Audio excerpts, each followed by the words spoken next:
Varsamanya Sarva Siddhi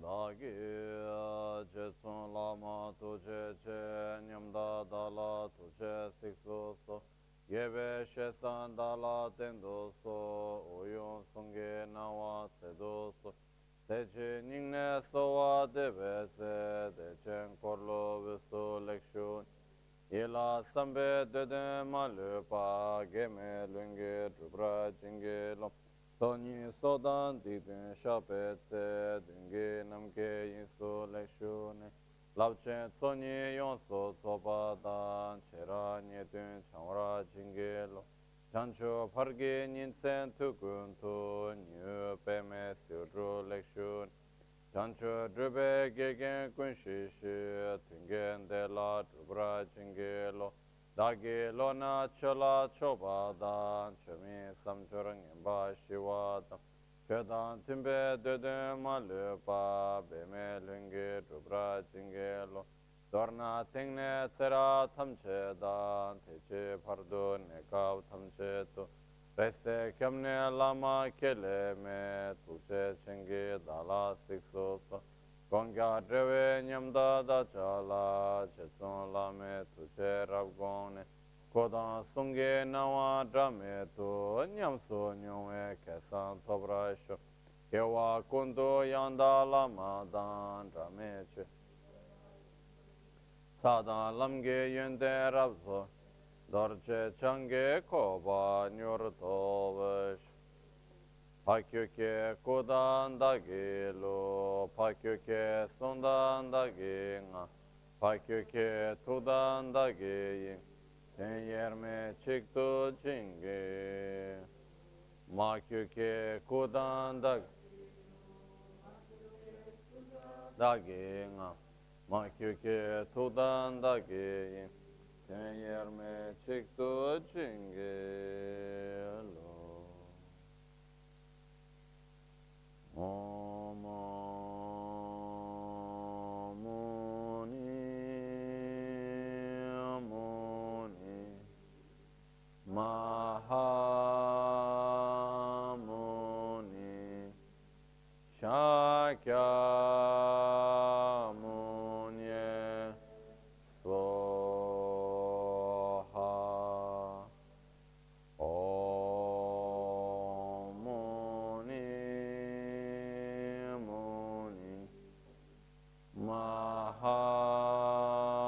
Mahamuni Shakya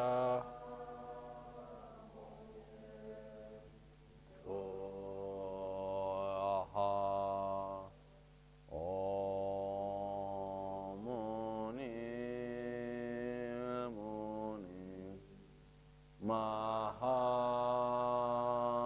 Mahamuni Shakya Munye Swaha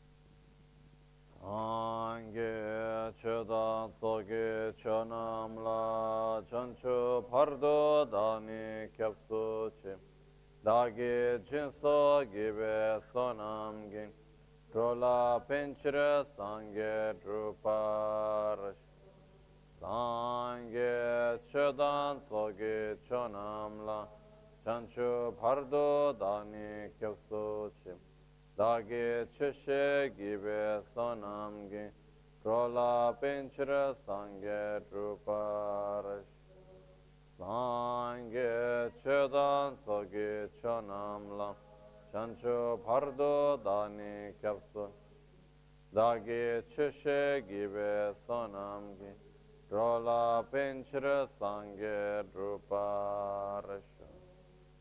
In the Buddha, Dharma and Sangha, I take refuge to enlightenment, to the practice of generosity and the other perfections. May I attain Buddhahood for the benefit of all sentient beings.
Good afternoon.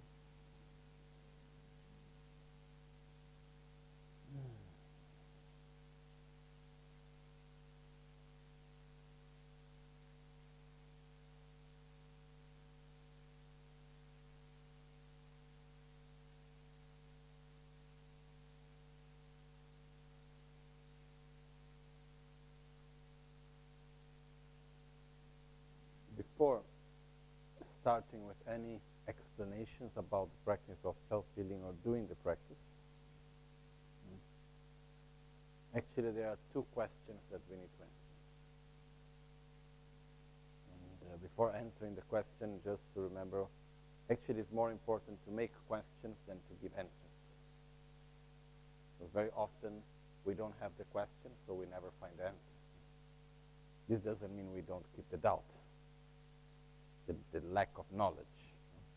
The moment that we know what we don't know, or we know something that is not clear in our mind, then we can go to look for the answer. I remember very clear myself being together with Geshe Yeshe Wanchuk, one of the gurus of Rinpoche, one of the greatest masters I've ever met. And I was quite young, was around 13 years old. And I remember being together with him and like seeing an ocean of knowledge and not knowing what to ask.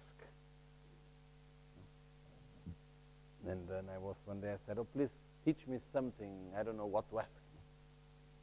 He said, oh, just do the mantra of Lama Tsongkhapa, the prayer of Lama Tsongkhapa, Miksema, you will know everything. That's the answer he gave me. Don't worry, everything will come. That's more or less what he told me. But what happened basically is that we pass great part of our life busy with many different things. We are busy basically with our survival. We are basically busy with solving problems, trying to make things go well. That's what we are busy most of the times, or not? Okay, then sometimes we have the tendency to go to something a little bit more deep, but most of the times we are busy just like living the life in the best way as we can. And as we go through this, which is in a way it's okay, but there are aspects of within this life that goes beyond this life, an aspect that even within this life goes beyond the moments of experience that we live. There are things that change all the time. For example, we start a new job, the job finishes, at a certain point that job will finish, and then we will do something else. Or we go to meet a new friend, and at some point we are not so near anymore as we were to that friend. And things change. It's okay. That's life. But there is something that continues. And we are the one that continues. So, there are some aspects within ourselves that we can develop that continue from situation to situation. It doesn't matter where we are, what we are doing. And actually also continue from life to life. So basically, in our mind, we have mostly two aspects, which is called, we can say, the spontaneous and the constructed aspect of our mind. The spontaneous part of the mind is that does not depend on our cultural basis, does not depend on the education we have received. It's the thoughts and emotions that come in a very natural and spontaneous way, such as love, wisdom, generosity, humility, satisfaction. On the other side also there is anger, jealousy, miserliness, attachment, and so on. So this is like, let's say, the spontaneous emotions that arise in our mind. And then there's the constructed part, which is basically, making it very short, it is the part that depends on our culture. It's the way how we see the world that is totally influenced by the culture where we grow up, the education that we receive, the experiences we had, and so on and so on. So the objective in Buddhism of the many different meditation practices is to change the spontaneous mind. Sometimes we need to change some aspects of the constructed mind in order to be able to change the spontaneous mind. But the objective is that. So the two questions I would like to answer first is, what is self-healing? And why do we need it? Why do we need to practice it? Okay? So these are the two very simple questions. But if we don't know the right answer, it may happen that we just like it somehow, but we never really practice it throughout in our life deeply, because we don't really know exactly why we need to practice it. So if we don't feel the need, naturally we will not put the right energy in order to fulfill it. Okay? So these are two questions I like to go through. Just take this out with you.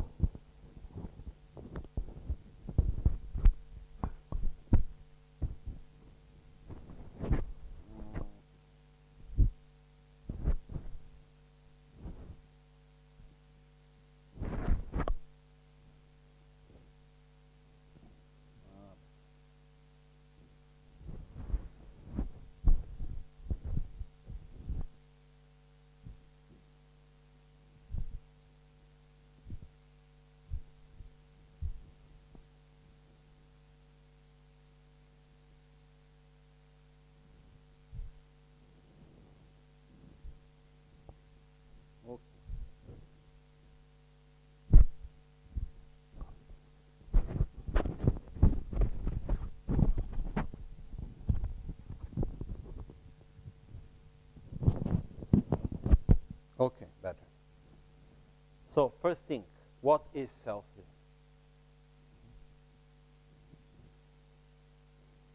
Self-healing is a practice, meditation, one sadhana, meditation and recitation, which is a technique that was taught originally by Buddha and that was passed by master to disciple, adapting to the capacities of each one and the mentality.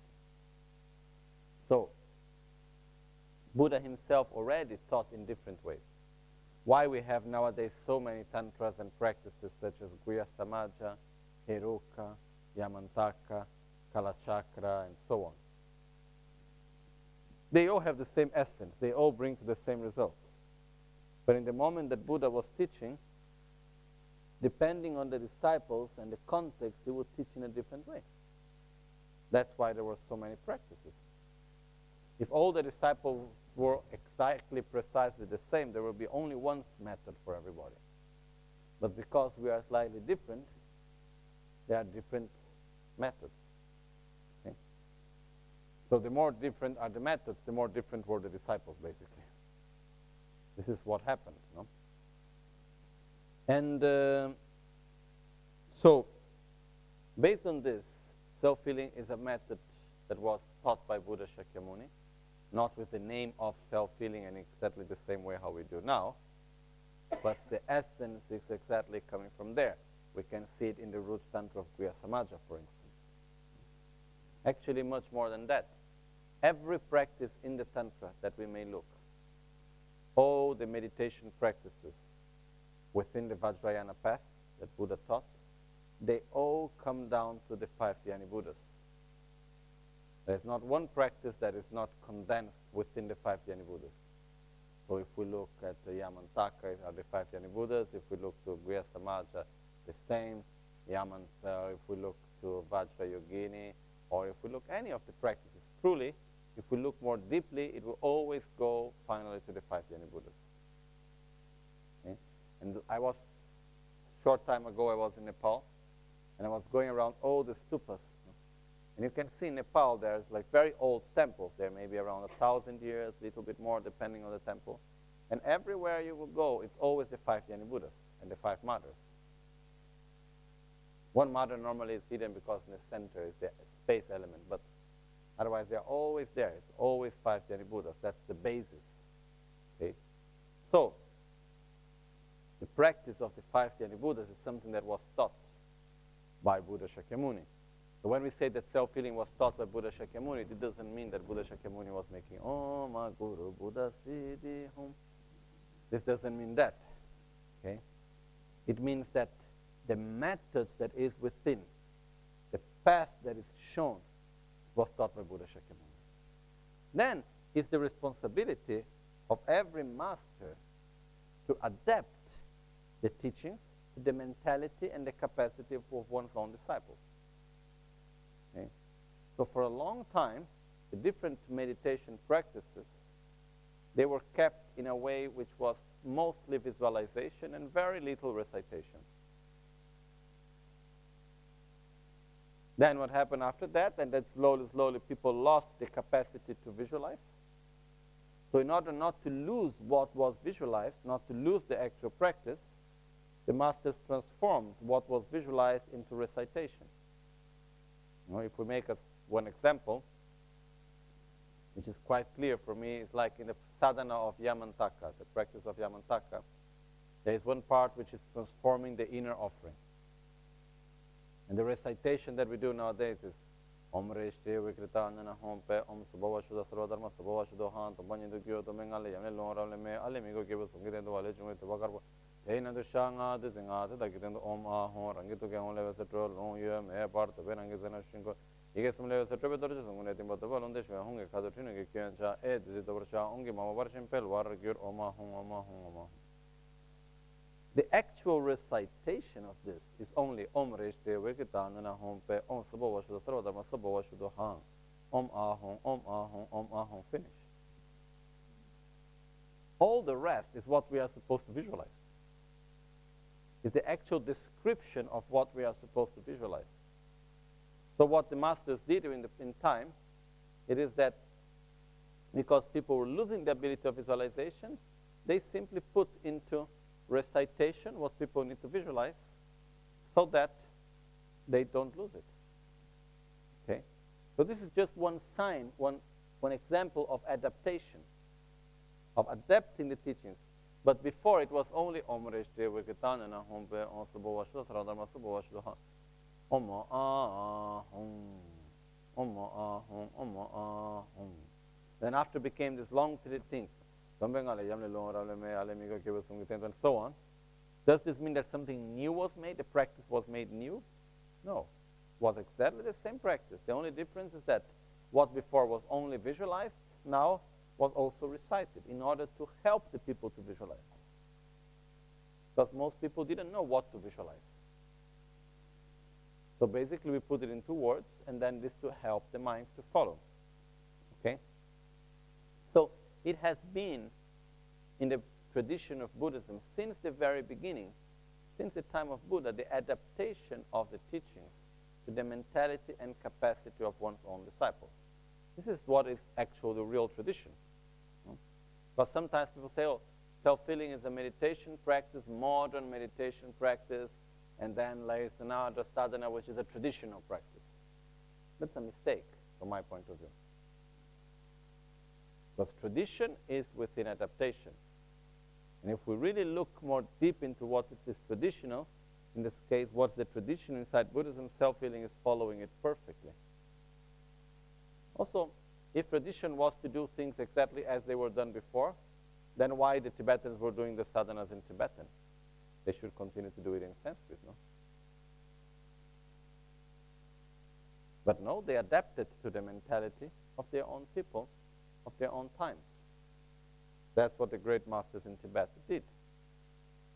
So we are extremely fortunate of having one master, Lama Gangchen Rinpoche, that has the ability to adapt and transform, to adapt the teachings to our times, to our mentality, to our needs. Okay, I have met many masters, many lamas, great practitioners, great scholars. But truly speaking, Lama Gangchen Rinpoche is the only one that I have met from my point of view that has been really, I don't want to say able or unable, but that had the courage and put the energy into truly adapting the teachings to our mentality in our time. Okay? This doesn't take out any credit and value from other masters. I'm not comparing, but I'm saying that it's something rare. So the practice of self-healing is not adapted to the Western world, even though that's how originally it came out. It's adapted to the modern times. I was one time in Tibet, and Rinpoche asked me to show the practice of self-healing to the abbot of the monastery of Tashilhunpo, which is nowadays one of the most respected Buddhist masters in Tibet, and very conservative also. So I was a little bit, I don't want to say afraid, it's not the right word, but a little bit concerned. Okay, what will he say? Because it's different than the normal way how he's used. So I went there, and I said, oh, Gangchen Rinpoche asked me to show you one practice that he's teaching of the 5 Dhyani Buddhas. And he said, okay, because he respected Rinpoche, so he said, okay, just come half an hour before lunch. Okay. So I arrived there at 11:30, have lunch at 12. I arrived, I had one text of self-healing written in Tibetan that I had prepared. I gave to him, and then I just started explaining a little bit, no? It's actually very, very easy to explain to him because he knows that so well Buddhism that normally what would take like 5 weekends, you can say in 1 hour you can say everything, no? But don't need to give all the explanation. One word is more than enough. So I was just there saying, oh, here is like this, then we do like that, then we go on. And then he liked it so much that finally I stayed there around 3 hours talking to him. And then the lunch was waiting, and his attendant was coming with the lunch, and he said, no, well, let's forget the lunch. Come here to listen, you too. No? And he was so happy. And with that, when it finished, what he told me was, that's the way to practice. Nowadays, we recite so many things and so much recitation, and we are not able to visualize and to concentrate too much. There, everything is in there so well. How did Lama Gangchen make such a thing so wonderful? How was that possible? Then I was explaining him the fact that Rinpoche didn't make the practice of self-healing, didn't teach self-healing out of, an intellectual, conceptual process. Because when we studied the sadhanas, the meditation techniques and so on, there is the whole structure how a sadhana should be made. It's very clear. I have studied this. It's like you have the generation stage, and normally it's divided into ngunjanga, 5 steps, and which are them, how they should be, each one of them, and how each one of them is classified and divided within, and so on. The completion stage. It's like very well detailed. So I could come and I could take, I make a new sadhana, and what I do, I just follow the steps of all the parts that need to be there, and I make one sadhana. Technically speaking, it could be possible. But the fact is that normally the sadhanas should be done not by a conceptual process, but by an inner experience. Like if the practitioner realizes that, and then he shares how to get that realization by putting it as a meditation practice. And Rinpoche, he made a practice of self-healing not out of a conceptual process, but out of an inner deep experience that he had. He had like so-called vision, but vision is not like turning on the television. The vision is like an inner strong experience that takes all the senses. It's not only like, like turning on the television, then there was this image and that image. It's not something mental. It's something much more deep. So Rinpoche had this experience, this vision, so-called vision of the practice of self-healing when he was in Borobudur in 88, 89, something like that. And at that time, it was overwhelming for Rinpoche himself. And then slowly, he slowly started to verbalize, start to put it into words, and how to adapt his own deep experience for us. It took up to 92, more or less. So for 4 years, more or less, of elaboration. Okay. And even Rinpoche, was Lama Gangchen himself, one time he told me, oh, self-healing is really good, huh? And I was saying, yes, Rinpoche, it's wonderful. And he said, I don't know how I did it.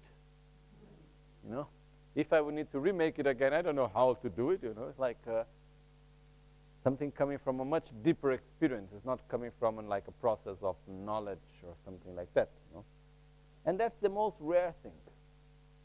Because it's very common to have people that act out of knowledge. It's much more rare to have people that act out of deep experience. Okay?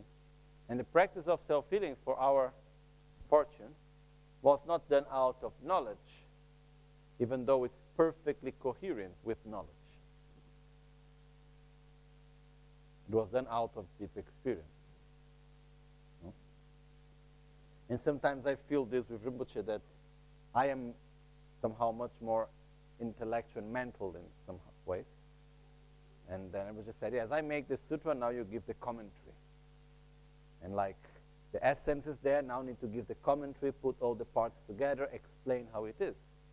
But the fact is that the way how Rinpoche taught, how it's coming, the whole practice of self-healing, it's something that for him took like 4 years to start to put into words and to choose the right mantras and the mudras and put everything together. But it was a deep, deep experience that he had, a deep realization of actually seeing the 5 Dhyani Buddhas and the relation with the chakras and all of this. So,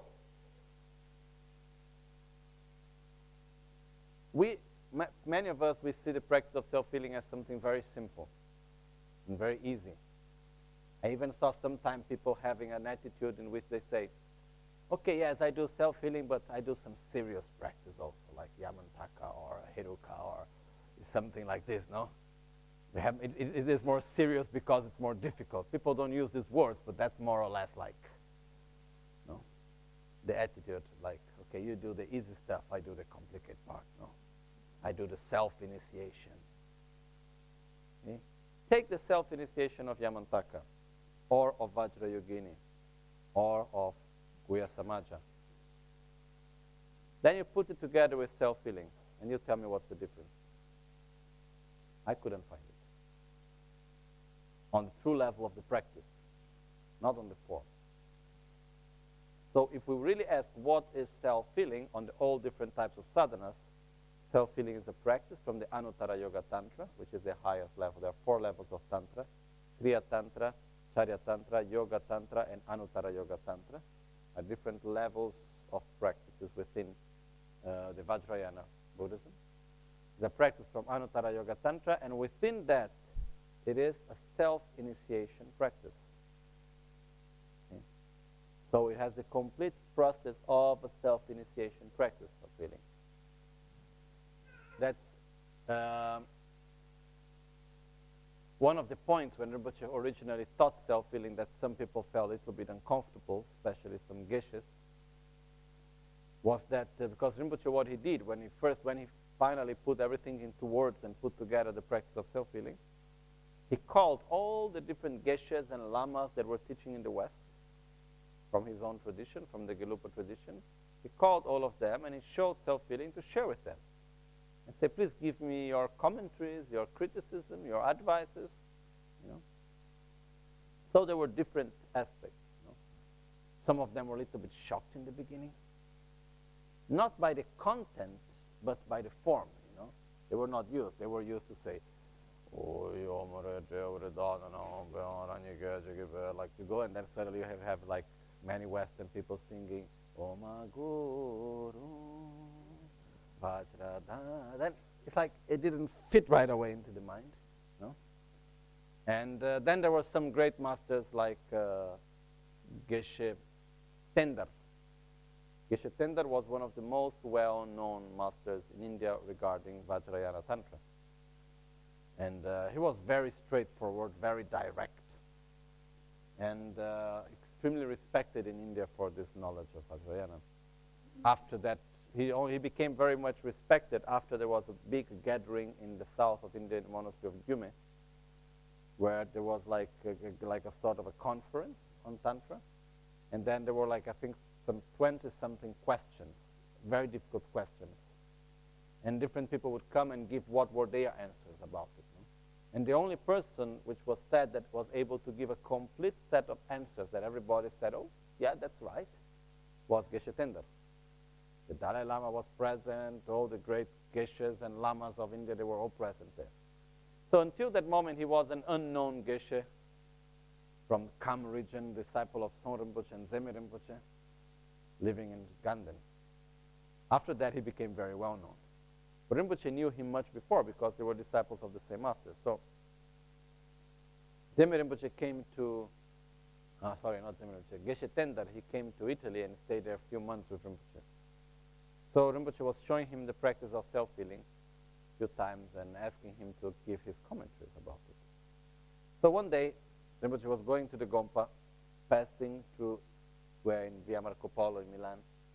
And before Rinpoche entered the Gompa, Geshe Tendar, Rinpoche went to see Geshe Tendar went to Rinpoche. He was very direct. So he grabbed Rinpoche by the chest, his clothes, pulled him, and said, "Oh, Kusho," which means a very direct way of saying, "Oh, my monk, my friend," like it's a very same level way of speaking, and he was a disciple of the same master. He was a master, he would only bow down to his gurus, no one else. He was like very strict, very strong. And anyhow, he took Rinpoche to himself and he said, "Now I understood what you did regarding self-healing." And he said, "You gave the root of your heart. Many people will not understand it and may criticize you, but you never answer. Let I answer for you." And then after that, there were moments in which, like some aspects of self-healing, like for example, when we do the Omani Peme Hum in the end, for example, the female part, we start with the left hand. This was Geshe Tendar adding details. Some small things like this. Anyhow, one of the points that some geshes at the time they said, that after there was some small debate in between, was that they said, "So everything is fine, but you are opening too many secrets. Like, it's something that normally is kept quite secret, you are making it quite open in a way." Which, after discussion, arrived in the conclusion that I agree with, that is not true, in the sense that you can only understand what you are ready to understand. The way the practice of self-healing is done, if you really don't understand the meaning, what are you seeing? Omani Peme Hum, Omani Peme Hum. You cannot really understand what is happening. So no any secret is being revealed. You understand in the moment that you are ready to understand, and that's not a plan. This means nothing is being revealed for those that are not ready for it. So, in this way, when I was also showing self-healing to another teacher of mine in Tibet, he was amazed by it because he said, "Wow, it's a practice that it's adapted for those in the very beginning, but once you are very much deeper into your practice and very, very advanced, it's also perfectly adapted to that also. It depends how you use it." So he was very much touched by that also. Okay? So when we say, what is the practice of self-healing? Self-healing is a sadhana, meditation and recitation, a technique to train our mind and our subtle body also, to accumulate merits, to purify our negativities, but it's a method for enlightenment. And if we will look more precisely, it's a self-initiation practice. Okay? Based on the basis of the Vajrayana of Tantra, which are the 5 Dhyani Buddhas. Okay? After we'll talk a little bit more about this. So if we really go and if we need to give a technical definition, what is self-healing? It's a self-initiation practice of the Anuttara Yoga Tantra. This would be the more precise definition that we need to give. Okay? So, in other words, in a more simple way of understanding, self-healing is a technique to develop our inner qualities and eliminate our own defilements. It's a technique in the sense when we talk about practice, the name of the practice itself, there is Nelger inside. Nelger means yoga. So which means an exercise, something that we need to do again and again and again. So it's not something of explaining something, it's not an explanation, self-healing. It's not like a ceremony to do once in a while. Self-healing is actually a technique of training the mind and the subtle body. So it's something that we do in order to repeat many times like all the other sadhanas actually. Okay. Now, why do we need to do self-healing?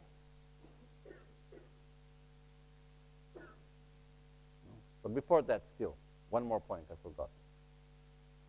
If we ask from another perspective, what is self-healing? Self-healing is a technique that has been used for centuries and centuries, and that has been adapted to our own modern times and needs and mentalities, that it's used in order to eliminate one's own suffering, or better, the causes of one's suffering, and to develop one's own inner qualities. That's what actually self-healing is. Okay? So, why do we need to practice it? The most easy and direct answer is we need to practice it because we want to be happy. That's the most simple answer that we can give. Okay? Because deep inside, what is our greatest wish? To be happy. Not to suffer. If we want happiness, we must be able to eliminate suffering. Two things cannot be together. In order to eliminate suffering, we must eliminate the causes of suffering. The causes of suffering are not external. External are the conditions through which we suffer. But the true causes of suffering are our own inner defilements, such as our anger, our aggression, our violence, or attachment, insatisfaction, selfishness, and finally, ignorance. Okay? And in order for us really to reach this state of happiness, what we need most of all is an happy mind, a peaceful mind. That's what we need. And we can see this so clear because we are lucky enough to live in a part of the world where materially we are rich. Nothing is lacking. This doesn't mean that, does this mean that everyone is happy and satisfied? No.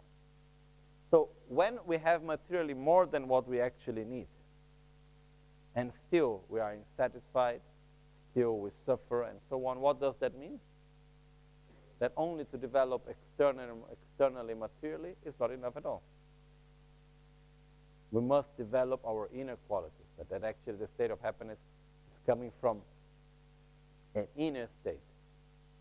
I can only say this because I had the great opportunity to see and meet people that for me were and are an example of happiness and satisfaction and joy.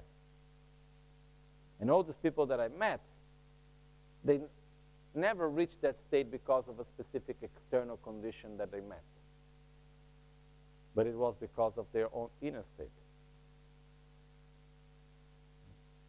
So, why do we need to practice self-healing? Because we want to be happy, which means we want to eliminate the suffering and the causes of suffering. Because we want to develop our own qualities to their maximum potential. That's the main reason. Which is the reason why we should practice any practice of Dharma. In other words, it's what we call renunciation. What we call definitive emergence, Ngechung. Definitive emergence is the certainty that we can get out of suffering, and the deep wish, I must get out of the cycle of suffering. That's the first reason why we need to practice. If we do the practice of self-healing, will it help us to be more relaxed? Yes. But this is, I don't know, like buying a beautiful, very expensive car just to make 100 meters every day, no? Or a little bit like when you look in the small cities, like in Holland, where people have no mountain, right? And then you see these four-wheel drives for mountain cars going around, no? And then you look to it and you say, what's the point of having a car that was designed and built up for big mountains and difficult conditions, four-wheel drive, where all the roads are perfectly paved and there is no mountains around, no? Anyhow, this is not my problem. But the point is that, just making a metaphor, it's like You take something that is very powerful, that has many qualities, that can do incredible things, and then you use it for the most basic use. It will work, sure, no problem. But we are not using it to its full capacity. Okay? So, can we use the practice of self-healing to relax the body and the mind? Sure. Does it work? Yes. Wonderful. And it's already quite something, huh? It's much better when someone may feel stressed up to go to do self-healing than go to smoke something or drink something or whatever. But still, we are using just a small part of it. Okay? So, one reason is because I want to be free from my own suffering. And in order to do that, I must eliminate my own defilements. I must develop my own qualities, because that's the only true thing on which I can trust. I cannot trust money, truly. I don't know in Holland, but I was looking at other countries, people put so much their energy, like in Italy, I was looking the other day, on working and paying their pension with a hope that one day they will be more happy because they don't need to work or this or that. Nowadays in Italy, people that were born in my age, like in the 80s, they will get pension when they will be 76 years old. If they reach 76 years old, no? So, the point is that, what I want to say basically, that we cannot trust material things. How much they will be there, will not be there, how it is, how it's not, I have no idea. The body is the same. From one day to the other, something stopped working. And then what we do? Well, for me, this was so clear to me because something very small. I was walking one day in front of the house in Albagnano, and then there was a little hole in the floor of one tube something, and then I how do you call that? I twisted my ankle. And then like for 2 months and a half, I couldn't walk well. And I was saying, look at that, 1 second, and then you have 2 months difficulty to walk and this and that and so on. So we never know what can happen to our body truly. No? Even if we may be the most careful person. And we must really do the best to take care of our body in the best way and do everything, but we never know what can happen, really. So, the body is not something that we can truly trust. Our image, what people think about us, is there something more unstable than that? I don't think there are so many, because it takes nothing for the image to change. People like you, don't like us, it's like always changing. So what are the only things that I can apply energy today that I'm sure that will be there to help me, that I can truly trust? Is the development of my inner qualities. That's the only thing that we can truly trust. The more patience I have, the better it will be. It doesn't matter in which condition I will find myself. The more I am satisfied, the better it will be. It doesn't matter if I'm going to be rich or poor or wherever I'm going to be. The more I have love and compassion and stability. No? And this makes me remember the one story that I heard this time when I was in Nepal, of one monk. And he arrived in Tibet. He was in Tibet, and then he fled from Tibet to India in 1959. But his objective was simply to reach enlightenment. He didn't care much about the whole political things or whatever. So, okay, he fled together because there were no conditions for him to stay anymore there in Tibet.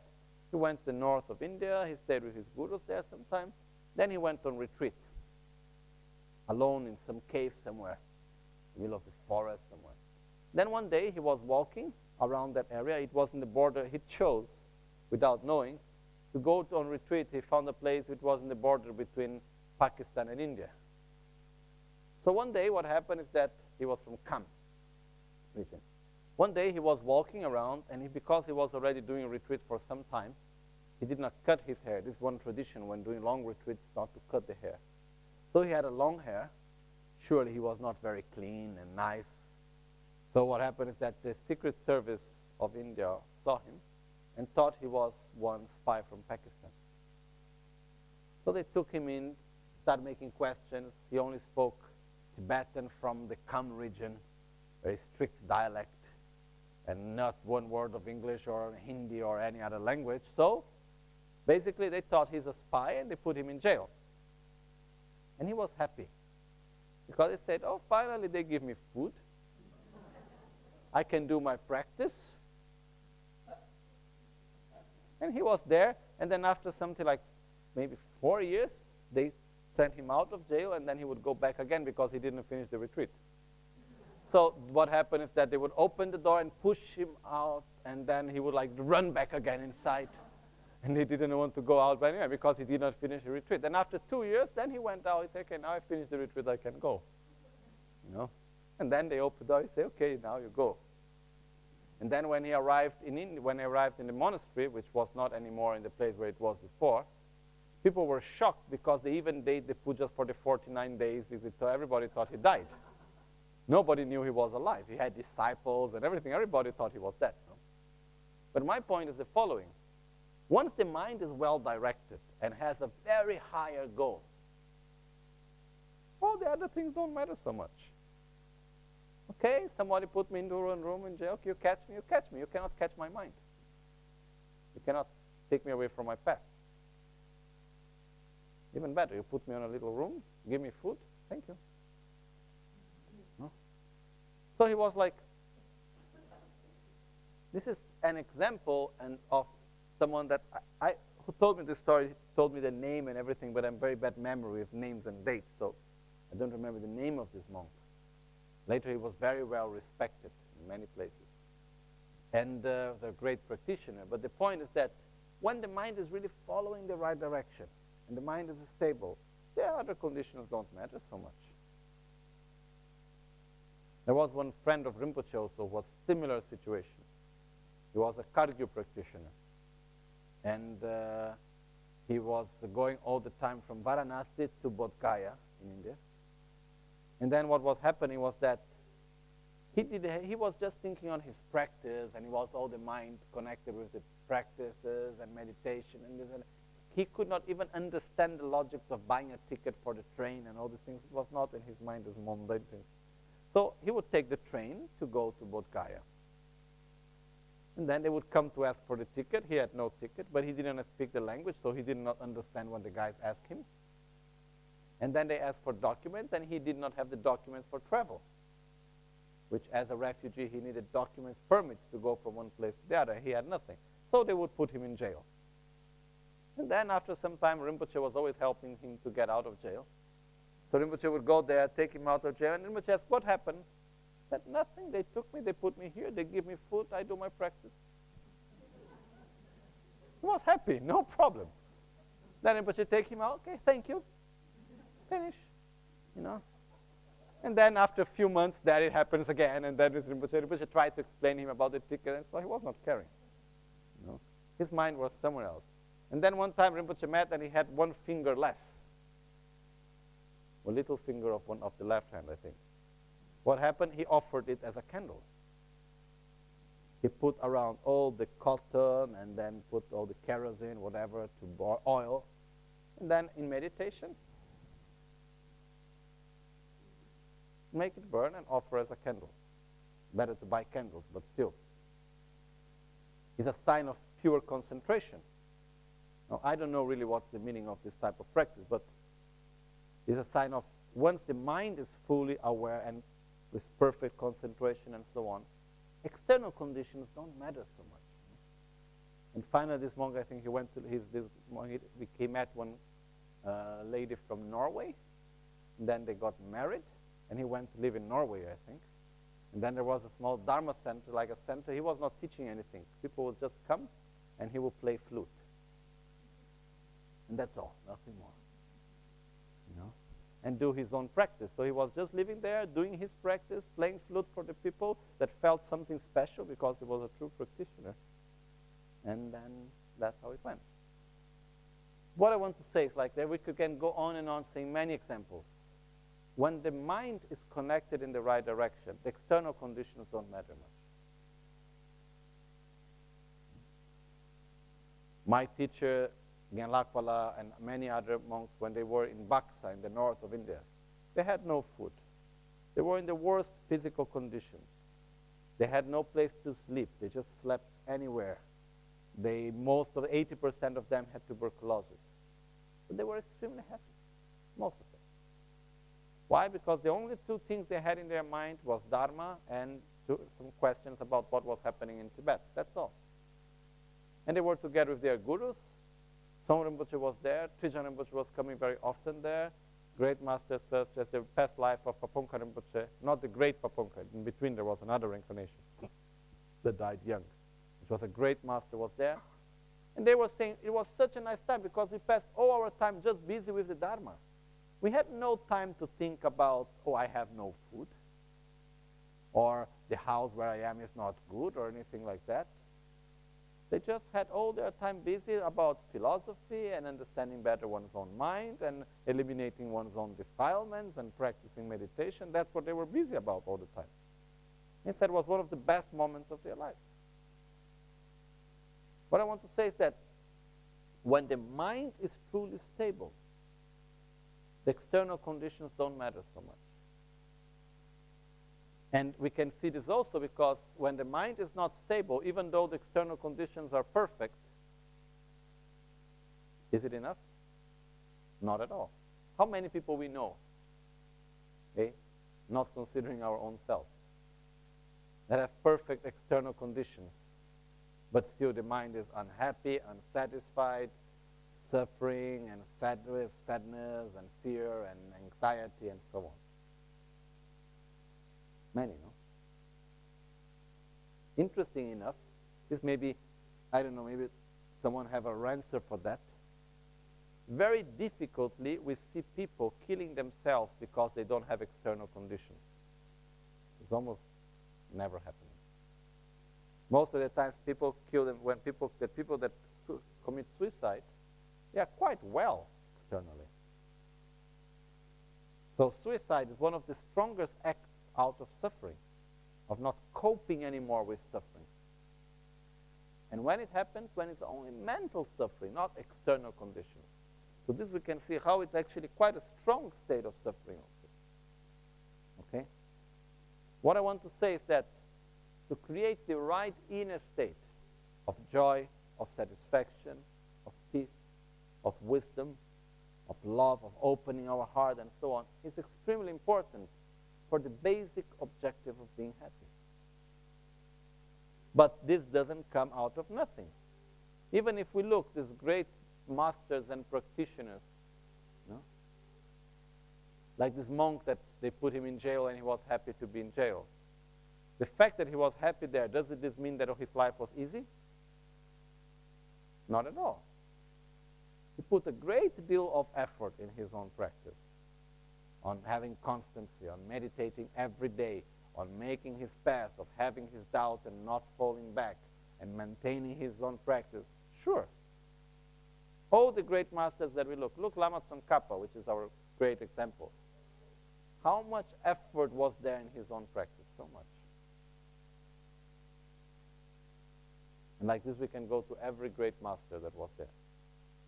So, my point is that the state of inner stability and joy and satisfaction and wisdom and love and so on is coming out of a training. And self-healing, as there are other practices also, but self-healing is one of them, is a method for this training. So why would I practice self-healing? Because I want to develop wisdom, compassion, love, stability. I want to eliminate anger, jealousy, pride, miserliness, arrogance, ignorance, selfishness, and so on. This is one reason. Then, if we go a little bit deeper, why would we practice self-healing? Because I want to help others. How can I help anyone if I myself am completely in the middle of chaos? Can I help anyone to eliminate anger if I am angry very easily? No. There are 4 different types of suffering, we can say. This is based on some Theravada teachings that I received from Lumpur Tata, the Dhammakaya abbot, vice abbot.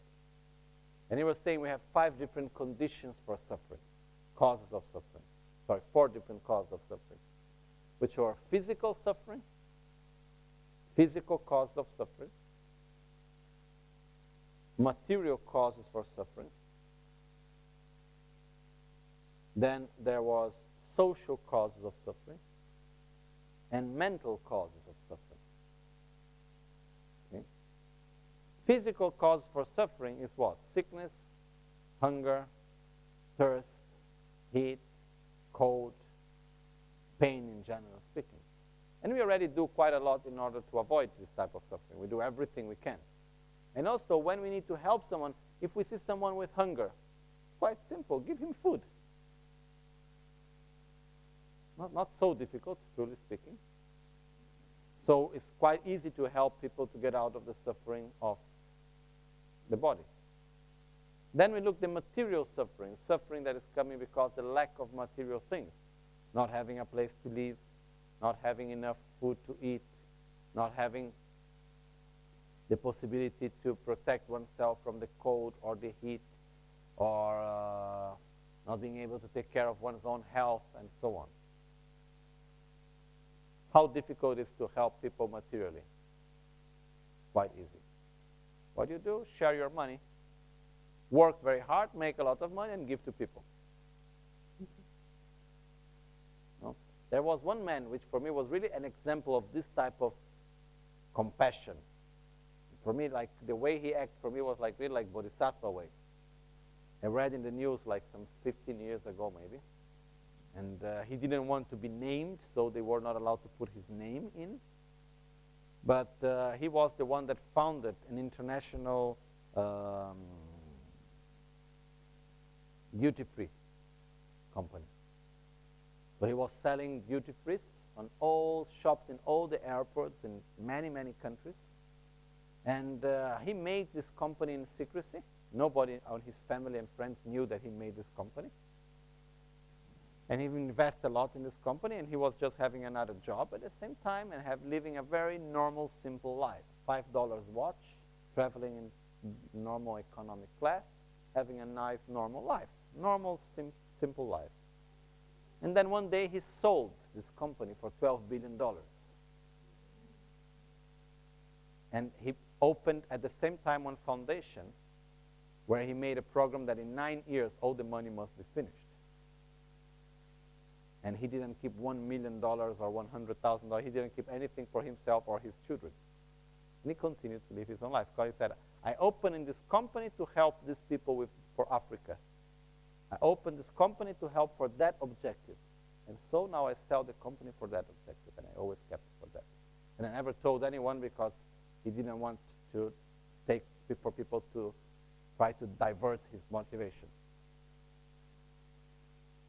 And he didn't want name anywhere, anything like that.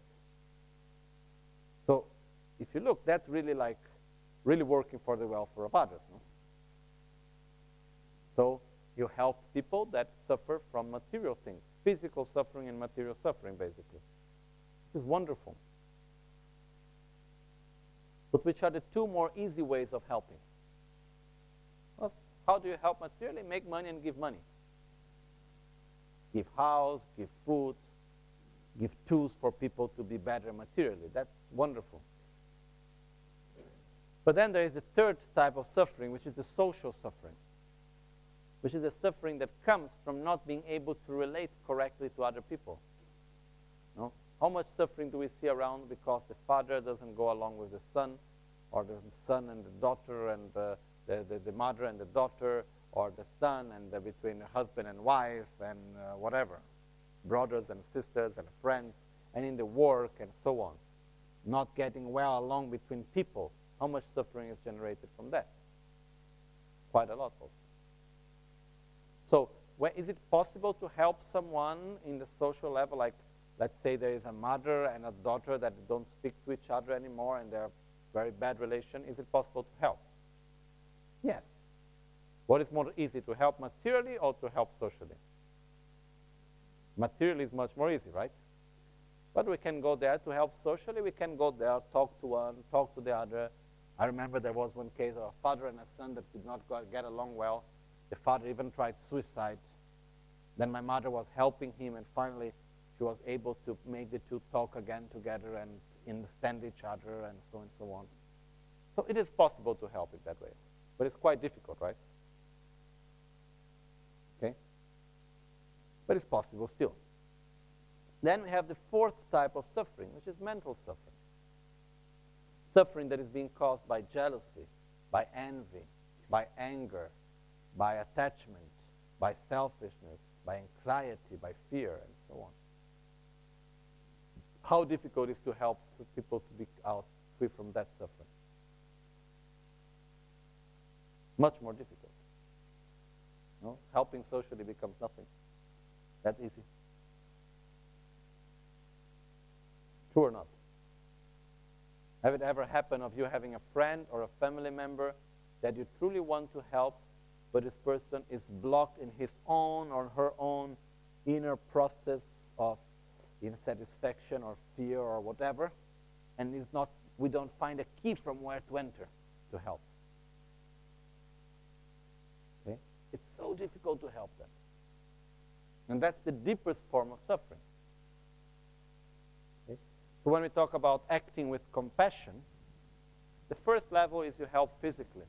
Then you help materially. It actually goes together, more or less in the same level. Then you help socially, and then you help mentally, which means spiritually. But if we look towards ourselves, what is from these four types of suffering, what is the most important one to deal with? Mental suffering. No?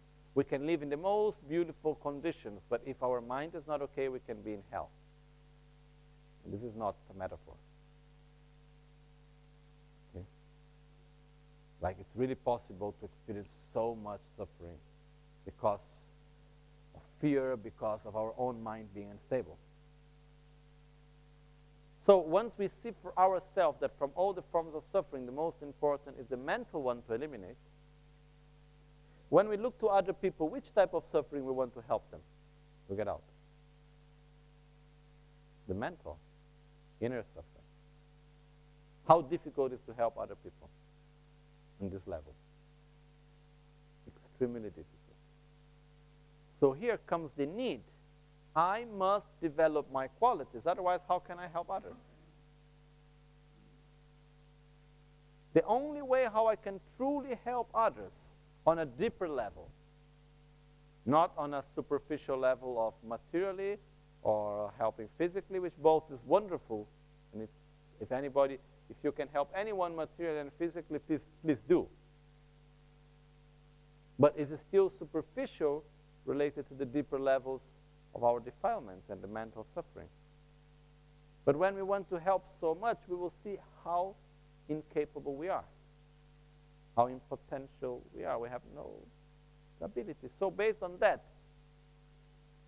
we develop the intention which we say, I must develop my qualities. I must eliminate my defilements so I can know how to help others to do the same.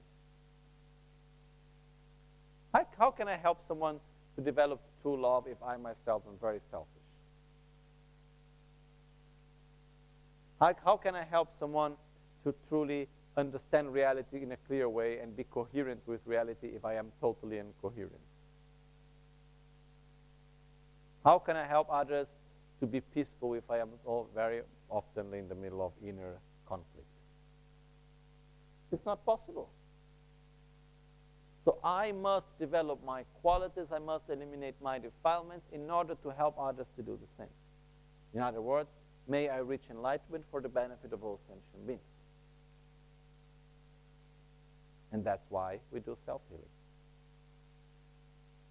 That's the main motivation. Why? Because I truly want to help others. And what I see is that only helping materially, okay, but it's very limited. Socially, okay, but it's quite limited. It's because what happened is like, If you help someone materially, but the person is still full of anger and aversion and attachment and so on, most probably the material problems will come back again. Huh? And then you help someone socially, the two people are fighting and you help to make peace between them, then what happens? They fight with someone else. So it's also endless, this type of help. At least when we help to deal more with the mental defilements, we're able to guide someone and help them with that. At least it's more sustainable in time. So how can we help in that level? By developing our own qualities, first of all. And that's why we do the practice of self-healing. That's called the way of the Bodhisattva. One very important thing on that is that on the path of the Bodhisattva, very often what happens is that it's not that a person lacks, the practitioner lacks love and compassion. Also happens.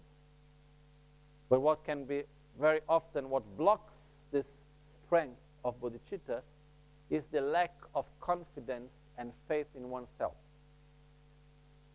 Trust in one's own capacity to develop our qualities and to eliminate suffering for the benefit of others. This is something that happens quite often. Even when we study the path of the Bodhisattva in a more detailed way, it is said that the whole process of developing is first we develop love towards others and compassion. Then after we develop trust in our own capacity, which is more difficult somehow. Okay. So it is actually very important that the more, let's say, superficial reason to do self-healing is because I want to heal myself from my sicknesses and my suffering and my anxiety and whatever. Wonderful. It works. Second level, I want to be happy. Perfect. Third level, I want to help others in a deeper way. The problem is that most of the times we don't want any of these three.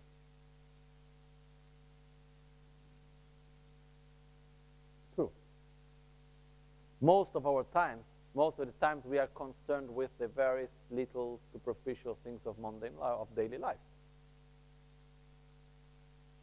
I don't know, how often do we wake up in the morning and say, I must reach enlightenment? Or we wake up in the morning and we say, I cannot deal anymore with this anger, I must eliminate it, and I must develop through patience and wisdom. Oh, this ignorance, I cannot deal anymore with it, I must eliminate it. Or we wake up in the morning and we think about, oh, may all sentient beings be happy, I must do something about it. I hope every day. But I am not sure. So, very often, the question is why we do not practice enough sometimes. The answer is because we don't want. The answer is because we don't feel the need. Why? Because the main objective is not yet so stable and so strong within us. And many times we know, if I ask anyone here, I'm sure about the answer. If I would ask you, would you like to have less anger?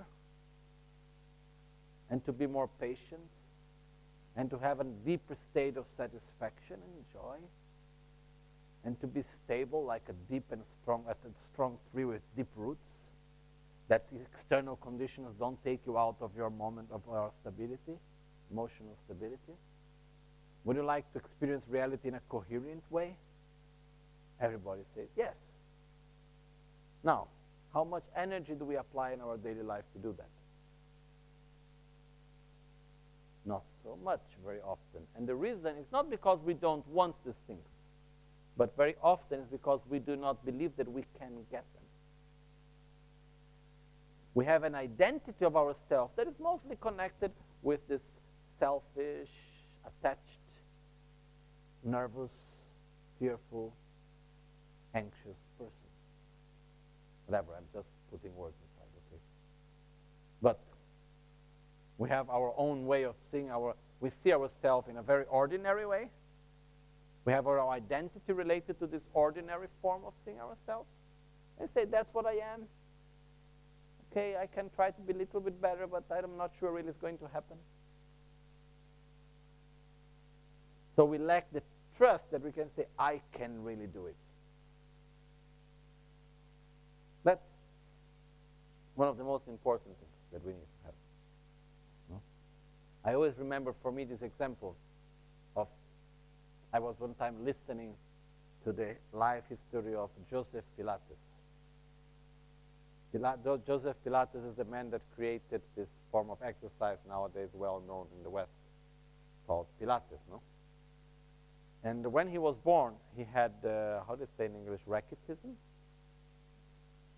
Rachitis? Okay? Anyhow, that the body is extremely weak and little crooked, and then he had fever almost every day. He had fever when he was born. And his father, he had a gym for athletes. And what was happening is that he grew up being so weak and always with fever and not able to do much, and he's seeing all these athletes around, and his father was a strong man. And he had this strong wish, I must be like that. So he started exercising like crazy. And like he would do as much more than all the other put together somehow. And finally, he was able to overcome his own sickness. He was able to develop a very strong body. And the methods that he invented to cure himself, that's what after Pilates became. He shared with other people. So he was like in his 80s and he had a perfect body. Why? Because he believed in himself and he believed in the objective.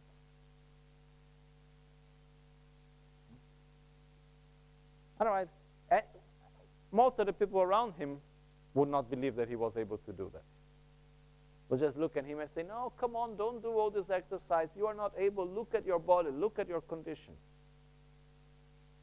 But because he believed in himself, most of all, he was able to do it. One of the most important things on our own path to enlightenment is faith on ourselves. We can do it. And when we have in Buddhism all these images of Buddhas, the 5 Dhyani Buddhas themselves, there is one very important thing. They are not here to show us holy beings. These images are not represented to show some sort of gods to whom we need to ask something. But are here to show that we can make it. It's to show our own qualities. It's like a picture of a reflection of us in the future. What can we do? The problem is that it's normal. We are totally unable to listen to anything outside of our own culture and worldview and paradigm in which we live. So when we listen to Buddha's teachings, are we influenced by the monotheistic religion in which we grew or not? Are we influenced by the idea of an external God and the Savior and all these things? One thing or not, we are influenced. So what's the tendency when we look at the 5 Dhyani Buddhas, most people? To see it as the representation of our own potential or some sort of gods that are there to whom I can ask for help.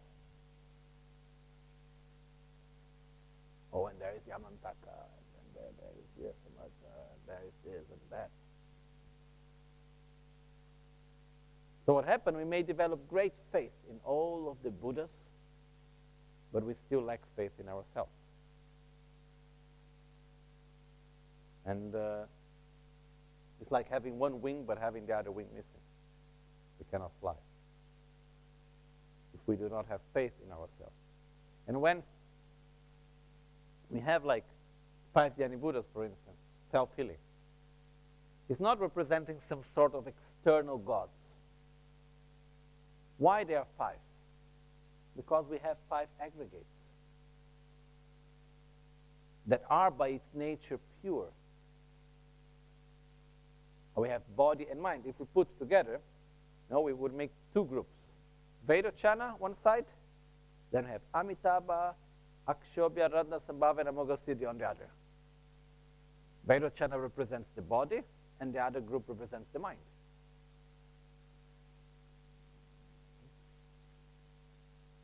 That's basically what it means. Then sometimes we can make it into three. Vajrayana, Amitabha, and Akshobhya, body, speech, and mind. But basically, there are 5 Dhyani Buddhas because there are 5 aggregates. The aggregate of form, which means the body. The aggregate of sense of discrimination, Amitabha. The aggregate of consciousness, Akshobhya. The aggregate of sensation, Ratnasambhava. And the aggregate of composition of factors, Amoghasiddhi. But we have 5 aggregates, which is basically our body and mind, that are pure by nature. So the 5 Dhyani Buddhas are showing us what we can become, showing us that our 5 aggregates are pure, that we can transform them in a pure state. This is what is being shown. It's like imagining ourselves developed its maximum potential. We need to remember that all these practices were taught in India more than 2,500 years ago. And the Indian culture had very strong the concepts of all the different devas, which were the gods. And within that, what was the representation of something totally pure? The deities, the gods. So, what Buddha did was he used the context at the time, he used the mentality, and he said, look, here you are also gods. Your qualities are pure. You can develop them. You can become inseparable with your own qualities. The only reason why we can become a Buddha is because we have the ability to transform ourselves, because we are interdependent, but it's possible for us to do so. So when we talk about self-healing, as any other meditation practice, any other sadhana, it is essential for us to understand that we can make it. We can develop love, we can develop wisdom, we can develop patience, generosity, concentration, satisfaction. It is possible. And this is like very, very important. Is it easy? No. I remember one time I was receiving teachings with one of my main philosophy teacher, Geshe Thupten Rinchen in India. He was the teacher of almost all the lamas on Serame, and of many, many hundreds of monks. And then one time we were receiving teachings, there were like around 70 monks altogether. I think were teachings on the 6th session Guru Yoga. And then we were receiving the teachings, and one point he asked us, is any Buddhist here? Any one of you, are you Buddhist? We looked. He said, the question is too obvious to have the courage to give an answer. No? So, nobody gave an answer. Normally, very often he made questions, and we could, during the teachings, it was very common for him to debate with us during the teachings. And he would make questions in order to stimulate our mind, and then we answer, and then he would debate together. It was his teachings would just go like fast. And this day he asked, is anyone Buddhist here? And then nobody had the courage to answer, really. And then he said, I don't know if I am Buddhist. And then we were looking at thinking, come on. You wake up every day so early, do hours of practice, pass your whole day, 10 hours a day teaching Buddhism to people, have a perfect behavior from our point of view, and how can you not be Buddhist? No? Then he was saying, I'm not sure if I am Buddhist. To be Buddhist be truly to take refuge from the depth of your heart. Do I really take refuge?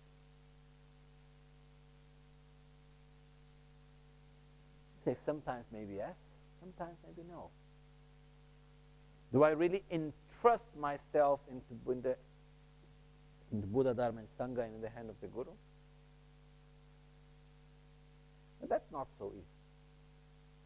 So what he was telling us, and what I want to share with you, that the process of trusting oneself, of taking refuge, of doing the most basic things in Buddhism, it's like on the very basis, they're so deep and important that takes years of practice, slowly, slowly to go deeper and deeper. To have trust in ourselves. It's one of the results of the practice of self-healing. At the same time that is the basis to do the practice is a result of the practice itself. It's not something that we develop just like this. But we need to know that this is an objective. And once we have this objective, okay, I must trust myself, I must believe in my own abilities. Then once I believe very much in my own abilities, then I say, okay, I need to use them. I need to develop my qualities because I really want to help others. And then we need to practice strongly. And when we get to that point, the rest doesn't matter. Like the venerable monk that was put in jail and was happy that he could do his practice and someone was giving food to him. What was his priority? Train his mind, accumulate merits, purify his negativities, develop his qualities. The rest didn't matter. The whole world around could be falling apart. He would maintain his path. That's a goal. But once we reach that, then we have another step of the path to follow. But all of this to answer the two questions. What is self-healing and why to practice it? And why to practice it is something very, very important. Because if we don't have a reason for something, if we don't want it, we will not do it. Simple as that. We may like self-healing, we may have deep respect for our guru, so the guru said we need to do it, okay, I do it sometimes. And when I do, I feel nice, that's good. But truly, truly, deeply, why do I do that? Two main reasons. Because I want to get out of suffering, and most of all because I want to take others out of suffering. And the only way how I have to do that is by developing my own qualities, no other choice. So when we look around the world and we see so much suffering, so much war, so much violence, we live in a paradise compared to the rest of the world, here, truly speaking. There are many, many places in the world where life is really, really difficult. And when we start to look about how much suffering is around there, sometimes people get overwhelmed and they say, but what can I do? You can truly develop your own qualities. What we can really do is we can be less busy with the little, sorry to say, stupid things of daily life, and be more busy with developing our inner qualities and eliminating our inner defilements. And someone may ask me, oh, but if I do that, isn't that selfish? Like one time I was on the plane, and one man asked me something like this. He was a Russian guy. And then Lama Gangchen was sitting in the front, I was sitting behind, he was sitting near to me. And then he asked me, oh, what are you guys dressed like this? I said, oh, we are Buddhists, a Buddhist monk like this. Then he looked at me, you people are really selfish. And I said, explain me why. I really like when I meet people who have a completely different mentality. And I like to understand them and to try to fit. And I said, explain me why. He said, sure, you give up the difficult things of life and just think about being well with yourself. You don't work, you don't get married, so you don't do the two difficult things of life. Try to follow the spiritual path, needing to work and making your money and taking care of your family and dealing with the problems at home. And all that's really difficult. So you are all very selfish. From one point of view, it may seem like that. It's like there is a nun, Western English. She stayed 12 years in a cave meditating by herself. And some people said to her, oh, that's selfish. Just by yourself, not taking care of others. That's easy. It's like escaping from life. And actually, it's exactly the opposite.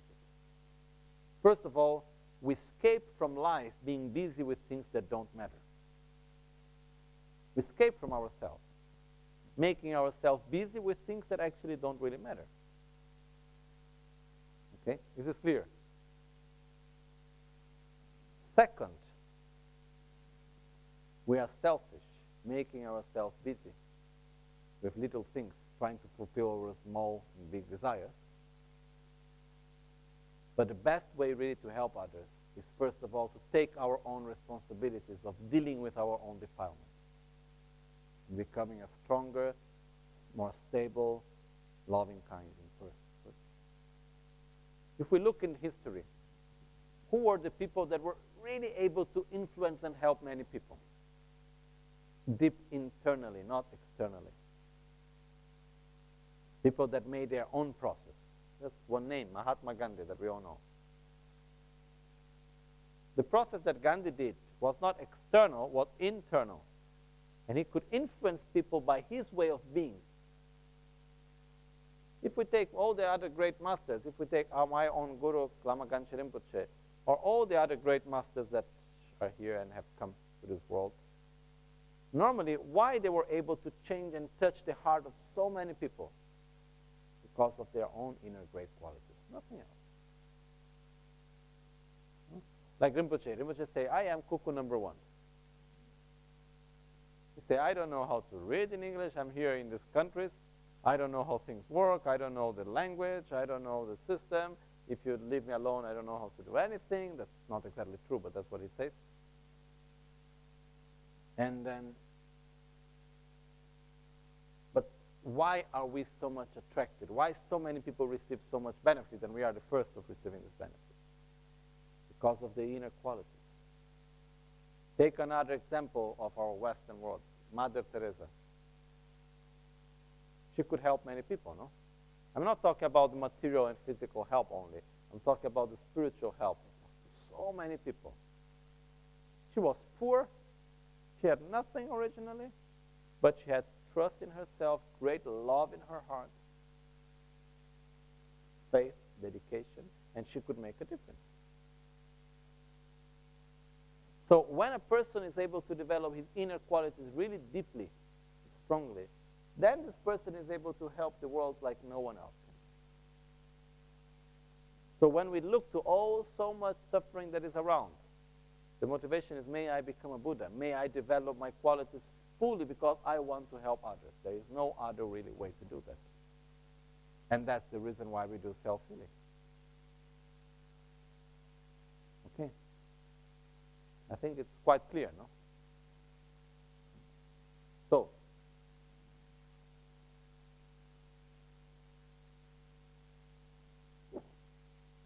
because this reason is not something that comes in a very spontaneous way in our mind, even though in this moment, as we talk about it, we may understand it, I don't know how strongly and deeply we feel it in our hearts. Luckily, our mind has the capacity of training itself, of adapting, of molding itself. That's why we need to win. That's why we say to generate the right motivation. So in the very beginning of the practice of self-healing, the first thing that we do is remember the motivation. Induce oneself to the right motivation. That's what we call take refuge and generate the bodhicitta. The generation of bodhicitta, the generation of the mind of enlightenment, the state of mind that wishes to reach enlightenment for the benefits of others. And this is actually a very, very important part of the practice. Sometimes some people think, oh, but this preliminary practices is just in the very beginning, it's not so important, let's go to the main thing. Preliminary practices are essentially important. Because it's where we generate the motivation. It's where we direct the whole action that we will do after. Okay? So the first part of self-healing is the most important part in the beginning, is generating the correct motivation.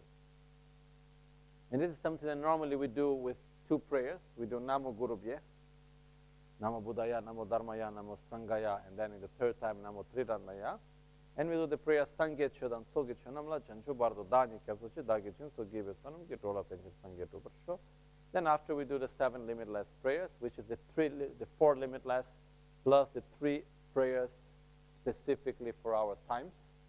Actually, originally Buddha taught the 4 limitless, and then Lama Gangchen added not 3, he added what he called Chemyo Sum in Tibetan, the 3 specific prayers, which is for the environment, for health, and for peace. And this part is where we are generating the motivation of why we do the practice. And The motivation is like if we imagine an arrow and a bow. We take the bow, we pull the bow. And what happens is that when we pull the bow, there is one thing which is how I pull it, how strong I will pull the bow. Okay? Holding the arrow. The other thing is in which direction I will put it. I can pull it in the most strong and perfect way. If I throw in the wrong direction, I can have the worst result. No? When I say this, I always remember. Sometimes I need to say things, otherwise I forget. If I write it, it sticks to my mind. One time when I was a kid, I went for a summer holiday camp. And then there was one of the these young guys that come to help take care of the kids. And then he was teaching us, we were doing shooting with the bow and arrow. And then we had the target, and then a little bit above, like there was a hill, and there above there was some letters, and someone said, oh, let's try to see if you can catch the letters. So he went there, he put on the letter, but something went wrong, and then the arrow went up. And above that was the swimming pool, where there were hundreds of kids playing there. So the arrow went up to the area of the swimming pool, and there he was running himself up, so worried.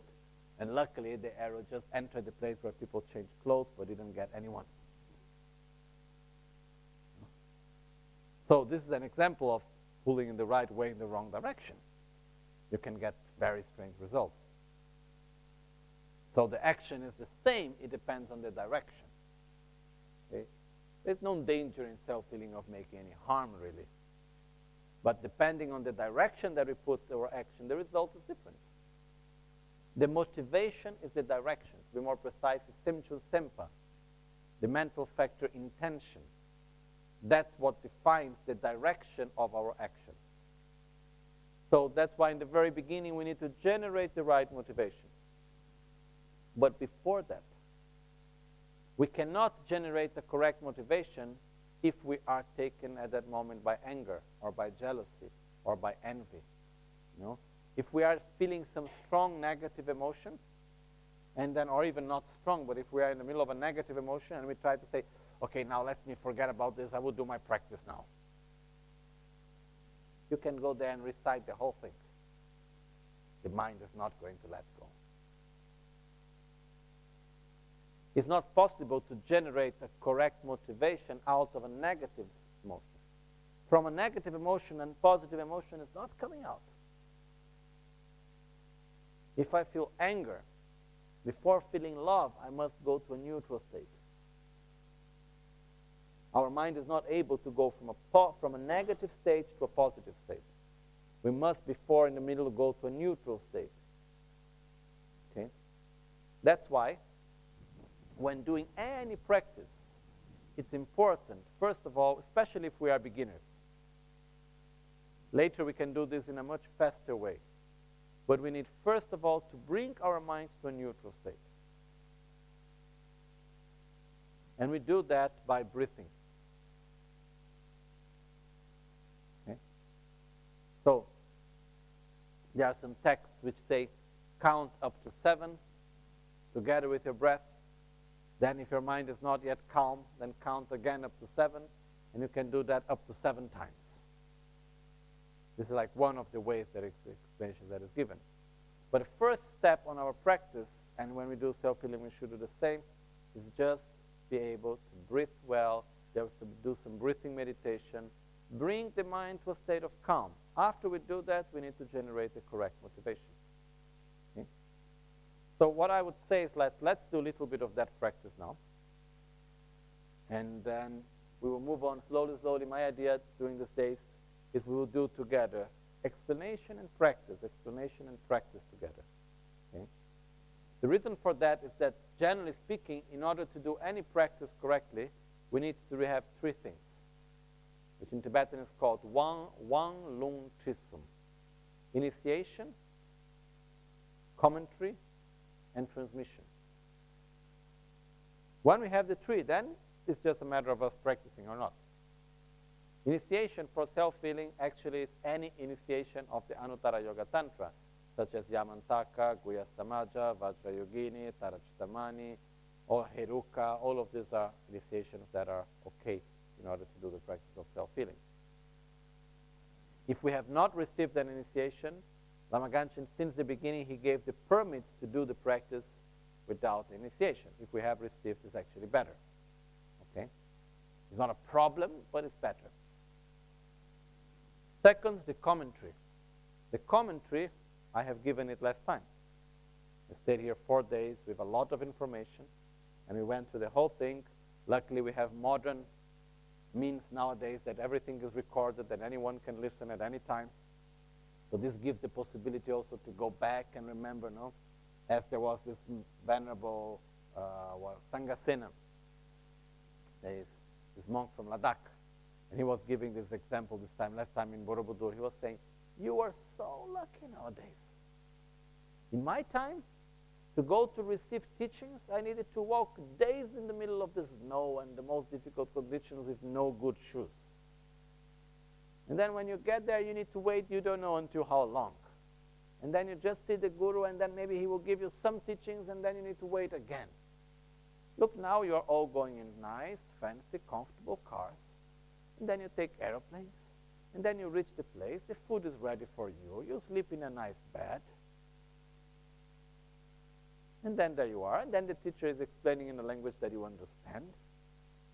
No, like even in Tibet, I received many teachings that I hardly could understand. Not because I didn't speak Tibetan, but because my teachers was speaking in a way that was really difficult to understand. One of my teachers, his name Thakur Rinpoche, he speaks a Tibetan that maybe his attendant plus other 2 monks really understand.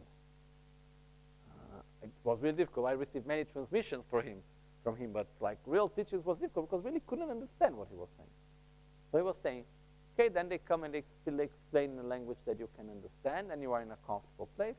And even more, you can take the guru to your house. Any moment you want the teaching, you just ask him to give the teaching. You just say, please, Guru, please give me the teachings. You press play. And then you receive all the teachings. And then as you are receiving the teachings on a subject that you chose, and then you can just say to him, excuse me, I didn't understand. And then he will repeat as many times as you want. So he's saying, look at this. You have opportunities that no one ever had in the past. No? In the past was like, okay, you receive teachings once, and then that's very lucky. Like, we went to monasteries in Kham region, for example, some region, like even Tashilhunpo in Tibet.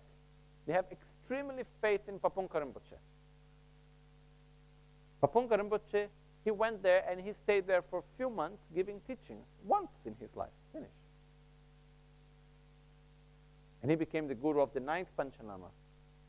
And until to now in Tashilhunpo, people have great faith and respect on Papunka Rinpoche. So, and there are many monasteries like that, they follow Trichan Rinpoche or Papunka Rinpoche, other great masters, where they just passed there once and they gave a deep teaching, and the people just continue following after decades and decades. So, truly, things were not used to be so simple and so easy. And one other thing also I'd just like to share. One time, I was in Albagnano, I was giving commentary on the Yamantaka practice. And one day I was explaining the inner offering. And then I went up for lunch at home. Rinpoche was there. I was having lunch with Rinpoche and the abbot of Sharganden Monastery, Geshe-lo Sampende Khen Rinpoche. So he was there, and he had just arrived from India, where there was teachings in the monastery about Yamantaka were being given there. So Rinpoche asked me during lunch, what did you explain today? And I said, okay, Rinpoche, I was explaining the inner offering. Then Rinpoche said, why did you say? Okay, then I repeat to Rinpoche what I explained, which was also good because I had some doubts about what I had explained, and I wanted to be sure that was correct, and Rinpoche said yes, was fine. And then after I had this explanation, maybe 20 minutes, whatever time, it was a little bit long. And then the Khen Rinpoche, he looked at the abbot and he said, oh, how lucky, fortunate you people here are. I said, okay, why? He said, we in the monastery, when we receive a commentary, most of the time it's just reading the commentary, and no one is explaining the actual true inner meaning of things. So difficult to get these teachings. Because there is another point also here for us, which is important for us to know.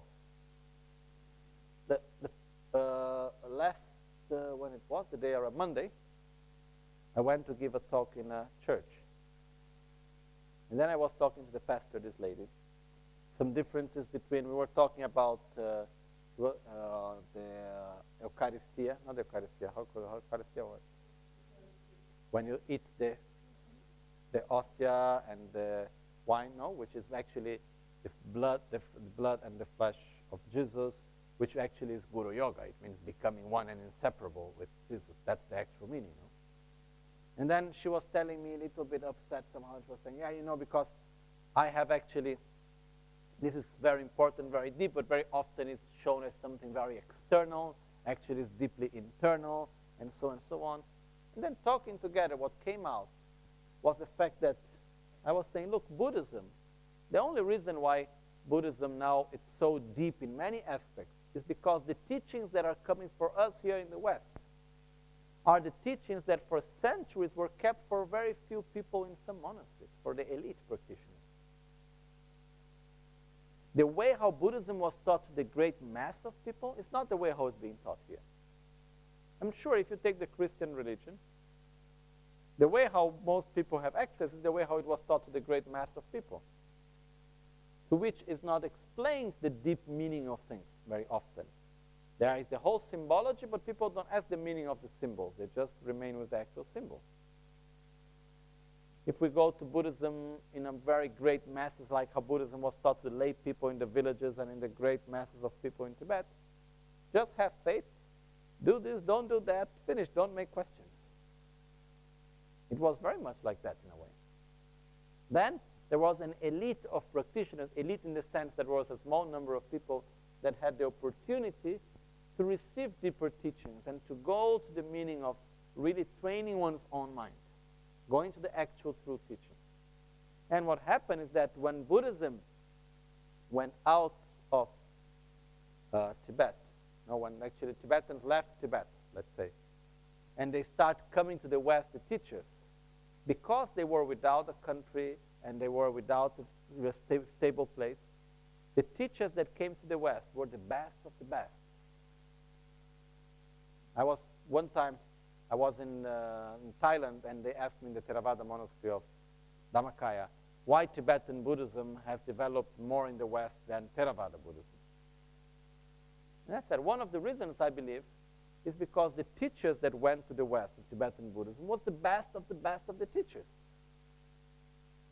While in Theravada Buddhism, because you all have your monasteries and everything where you keep the best teachers there, because they're very busy there, you just send the more, let's say, less capable ones. That if you take someone like Lumpo Tata, the vice abbot of Dhammakaya, such a great master, I said, send many Lumpo Tatas around, you will see how it will develop. Oh, not really many, 3 is already make a big impact. We had who coming to the West? Great masters. I'm talking from our tradition, but not only our tradition, but like if we talk from our tradition, great masters in the beginning, the first ones coming were like Geshe Rabten, for example. And Trishan Rinpoche came, Song Rinpoche came, Lama Yeshe came. Great masters, they're coming since the beginning. Then we have next generation of great masters such as Gangchen Rinpoche, Lama Zopa, great other Geshes, Gelek Rinpoche, many, many great masters that came. But when we go to the monasteries in Tibet and in India, they are la creme de la creme, like the best of the best. True. And not only we got the best teachers, they gave to us the most deep teachings. So we are really fortunate. This is not something like, okay, not something that we can take for granted. It's like a really, really special condition. So as all of this to say what Sangasena was saying, look how fortunate we all are here. He was telling to us, look how fortunate you are. You receive the teachings, the best teachings from good teachers in an accessible way, and you can even listen to it again and again in a comfortable place without worries. No, really, we need to take advantage of it. So basically, and what Sangasena was saying was, If people in the past could reach enlightenment with so much difficult conditions, why can't you reach enlightenment nowadays? Someone may say, maybe because it's too easy, the conditions. So we don't put enough effort because we do not value enough things. Like in the past in Tibet, if you wanted a teaching, if any one of us, if we wanted a teaching about, let's say, commentary on self-healing, whatever, you would go to the teacher and make a request, please, I want this teaching. The answer would be no. Come back in 1 year. After 1 year, whatever time you come back, make the request again. The answer was no. Come back one time again. After the third time the request was made, so 1 year, 2 years, 3 years, 3 requests, no. The third time, after that, can I receive the teachings? No, sorry, at the third request, can I receive the teachings? Yes. But when? I decide. Maybe in 2 years' time. And very often people would walk from Kamdo or Kam up to Lhasa to make this request. There's 3 months walking. Then the answer, no, go back home. 3 months walking. Then stay another 6 months home. Then 3 months walking back again to make the next request. Then get a no. Then 3 months walking home again. Then stay 6 months home. Then go again. And finally, after 3, 4 years, 5 years, maybe waiting for the teachings, when you get the teachings, how much value we give to it? Complete value. No? But when we take it for granted, okay, it's there, nice, okay.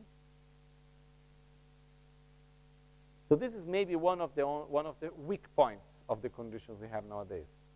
Normally when we have a lot, we end up having less sometimes, because we don't know how to value it correctly. It's like books also, no? Like even Tibetan books, for a long time, books were so rare, even within Tibetans. So one book, everybody was reading it together, and they were reading. It's interesting because when there were less books, people were reading more than nowadays that books are available everywhere. Because we take for granted that the book is there, so nobody really reads it, and nobody really cares. Any moment I can read it, it's there. So what I want to say is that we have wonderful conditions. We need to be, aware of these conditions that we have. So the commentary, I gave it last year in a detailed way. Everyone is available for everyone to listen to it again, the whole way, go through, and so on. So that's why this time the idea is not to go to the whole commentary again, but it's mostly to give short explanations. The only reason why I want to give explanations is because we forget things. So sometimes we need to go back to some main points, and then after we'll do the practice together, okay? So what I would like to do now is to start by doing the first part of the practice, which is we do the breathing meditation in order to bring our minds to a neutral state. Somehow we have already done that because all this time talking together and through the teachings and so on, if when we entered here today, the mind was more, let's say, overwhelmed by whatever emotion, most of the times after some time it already goes a little bit better, okay? But we need to do the technique together, so after we can apply it at home at any moment, wherever we are. Okay? So it doesn't matter what practice we do. If we're going to do the Guru Puja, the Gandala Gema Guru Yoga of Lama Tsongkhapa, the sadhana of self-healing, or Vajrayana, or whatever practice we do, in the very beginning, just to sit in the correct position and to bring our minds to the correct state before generating the motivation is quite important. Okay? So we'll do that now together. So first of all, what we do is that we sit in the correct position, which mainly means sitting with the back straight.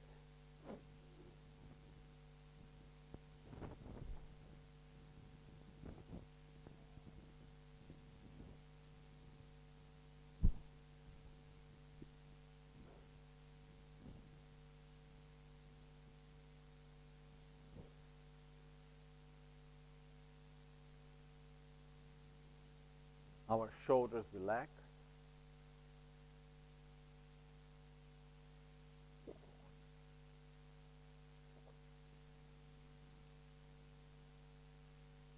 Our main goal is to let the mind rest without forcing the mind. We just let it rest in the present moment. Before starting our practice, we should rest in the present moment. Take away worries for the future or thoughts regarding the past. We should just rest in the present moment. We need to make our own process of conceptual thinking slower and slower. It's like if we turn the speed of our mind lower. To make the speed of the mind get slower and slower as we focus on our breath.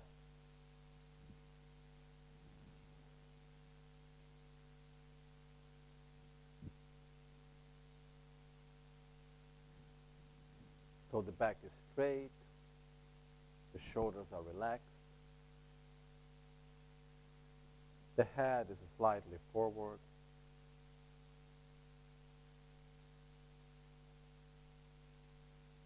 the mouth is relaxed,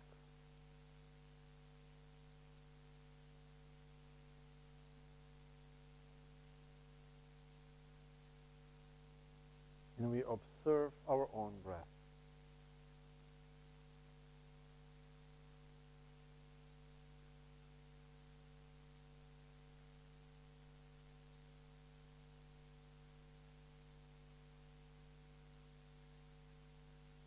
Without forcing it, we simply observe where our breath is going,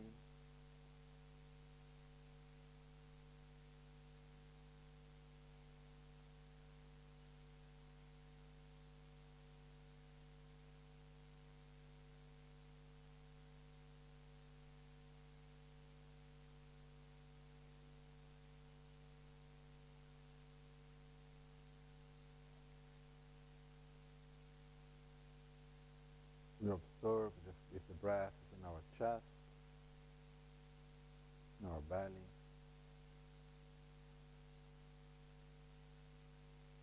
how fast it is.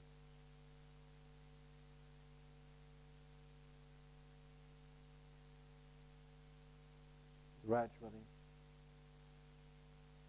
we let our breath to become deeper and deeper. Slowly, without forcing much, we bring the air below our navel.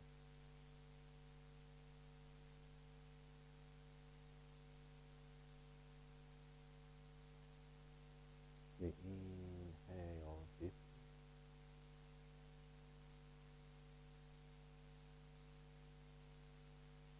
And we exhale deeply.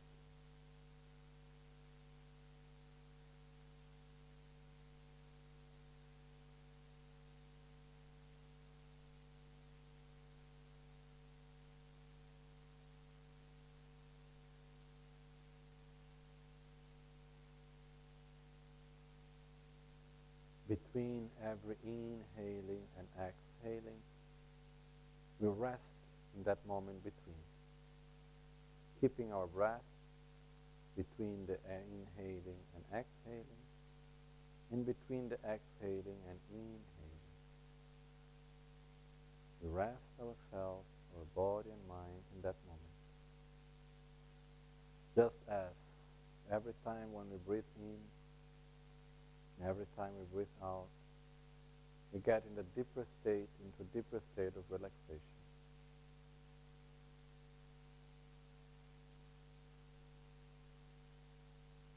We relax ourselves in the present moment. As we inhale,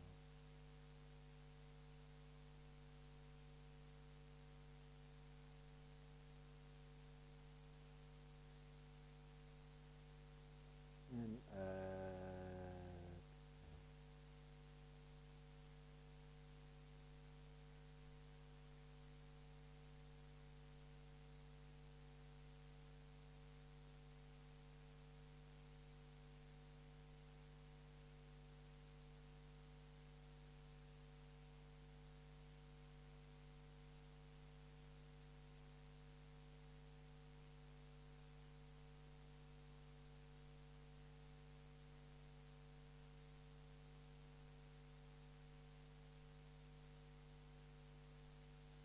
Any other thoughts that may come to our mind? Memories, ideas, perceptions. We don't give attention to it. We don't let the mind grasp at it. We don't judge or justify that thought. We simply let it go.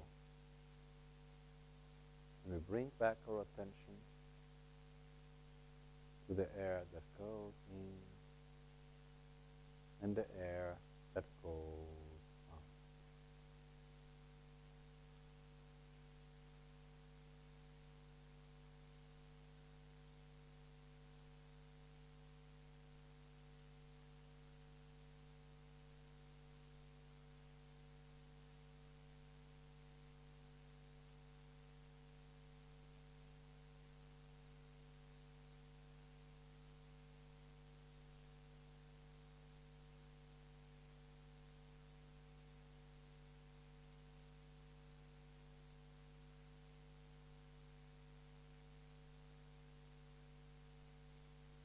As we inhale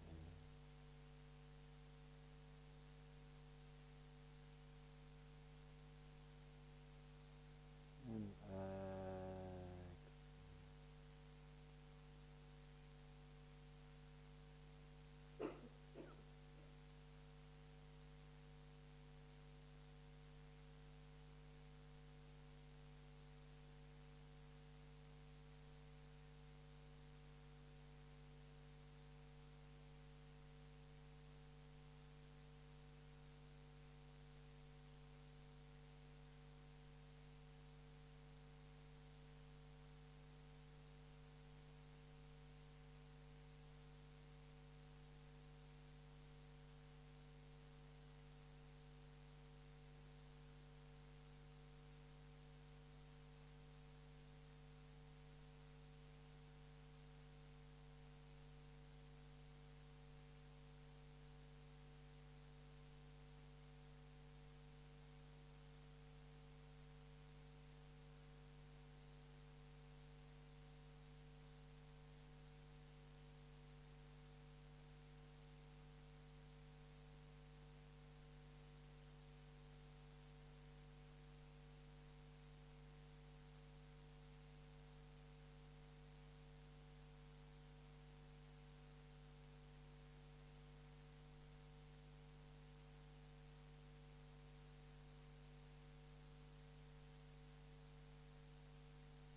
As we inhale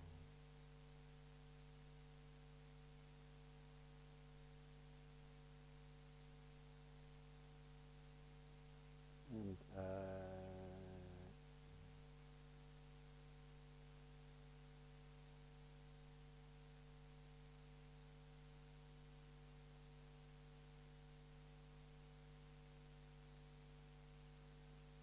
just let the mind relax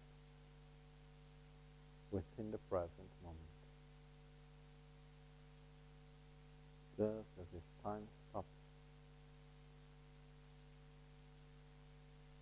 and every breath is infinite.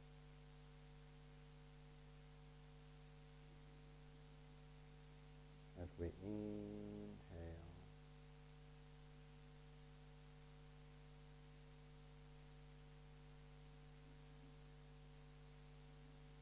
and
we inhale, the air enters through our left and right nostrils. When we stop inhaling, the whole air gathers below our navel, where we keep it for a short time. And then as we deeply exhale, the air enters the central channel and gradually fills up the central channel from down to up.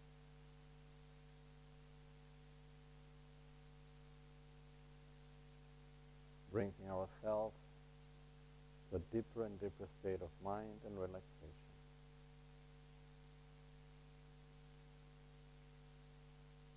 Inhale.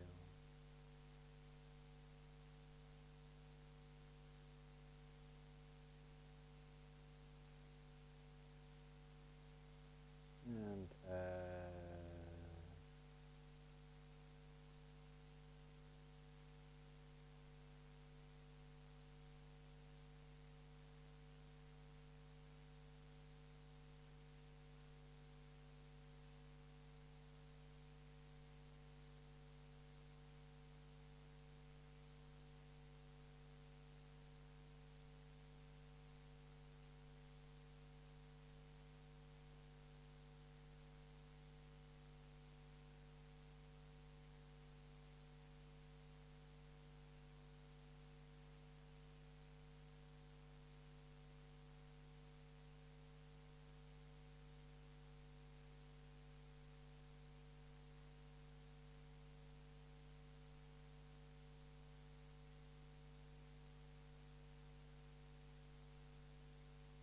we inhale,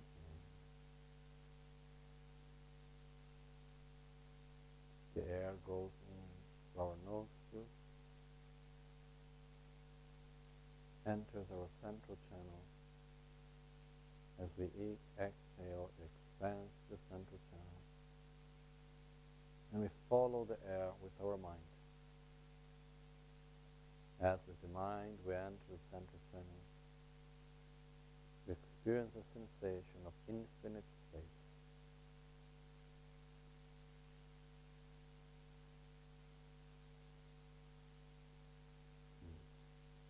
I inhale.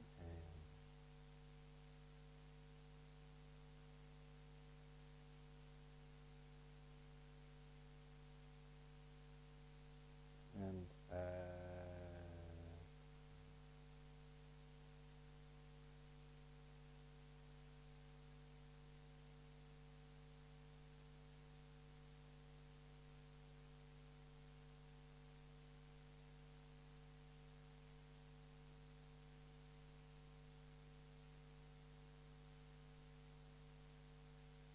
as we inhale,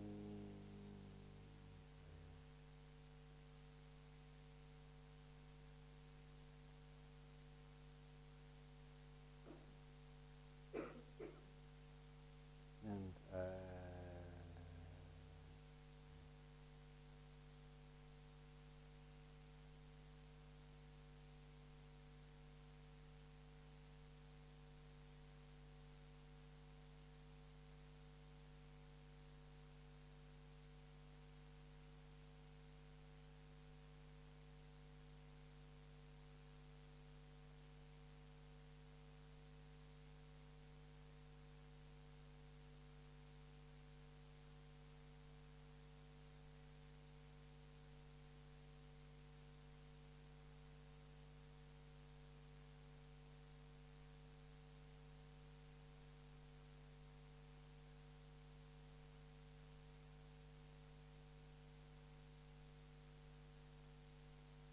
the space in front of us appears Guru Buddha. In the appearance as Buddha Shakyamuni, inseparable of our Gurus.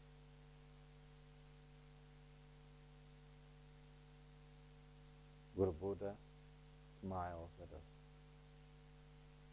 He is seated on a beautiful throne with a lotus flower, sun and a moon cushion. With the monastic robe, the right hand touching the earth, the left hand in the meditation position. The Buddha smiles at us. From his heart, light emanates as an aura going through the 10 directions and filling ourselves and all beings with his blessings of love, wisdom, compassion, his healing power.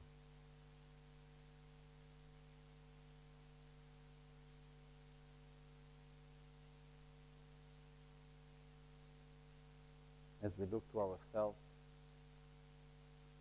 we deeply wish to be completely free from suffering, free from all forms of suffering, but most of all, free from our mental defilement that brings us to an unpeaceful state of mind. We deeply wish to be free from every suffering. And we see that we cannot do it alone. So we ask for help to Guru Buddha. We take refuge in the Guru, that is the embodiment of all qualities, Buddha, Dharma, and Sangha. We take refuge in the Buddha, the one that shows us the path. We take refuge in the Dharma, the actual path to follow. We take refuge in the Sangha, the spiritual company during our path. We take refuge in the Guru, the embodiment of Buddha, Dharma, and Sangha. From the 5 chakras of Guru Buddha in front of us, white, red, blue, yellow, and green light emanates, absorbing at our 5 chakras. Guru Buddha grants us refuge as we truly, deeply request for help, request for guidance, request his blessing. We entrust ourselves in the hand of Guru Buddha.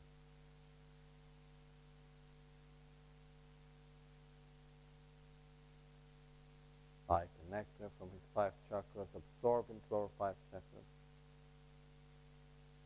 vitalizing the strong bond between us and Guru Buddha, blessing our body, speech, mind, quality, and action,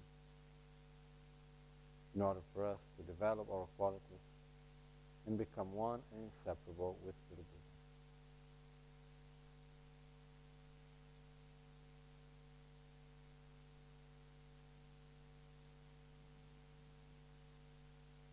Namo Guru Bhye, Namo Buddhaya, Namo Dharmaya, Namo Sanghaya, Namo Guru Bhye, Namo Buddhaya, Namo Dharmaya, Namo Sanghaya, Namo Guru Bhye, Namo Buddhaya, Namo Dharmaya, Namo Sanghaya, Namo Triratnaya.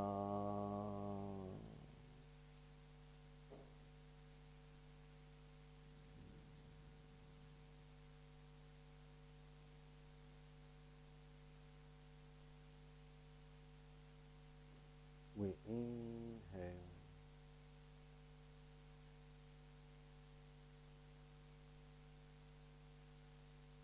and exhale.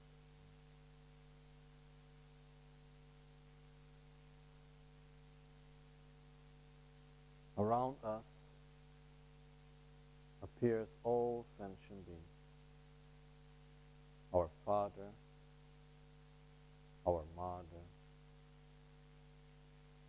family, friends, all those that we love are here together with us. Are also here all those to whom we have indifference, and they are infinite beings, and those with whom we have conflict and aversion.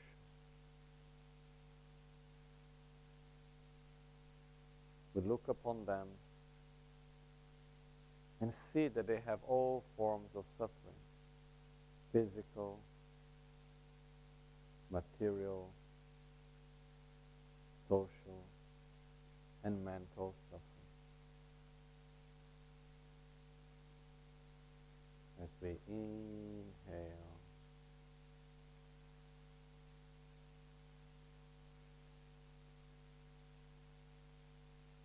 and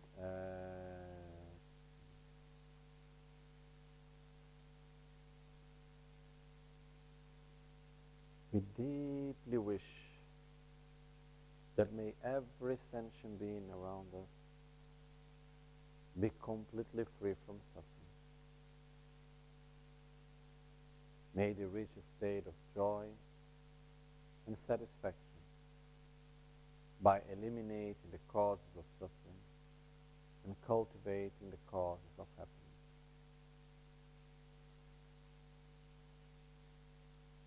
As we inhale,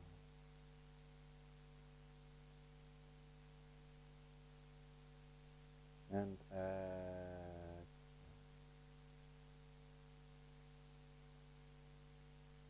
we see that in the way how we are right now, we cannot truly help every sentient being. And so, we have no other choice than to develop our qualities to their maximum potential.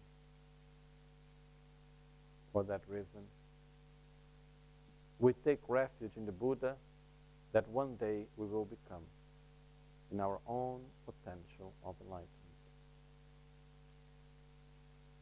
We take refuge in the Dharma, the pure state of mind that we will develop, and in our daily spiritual practice.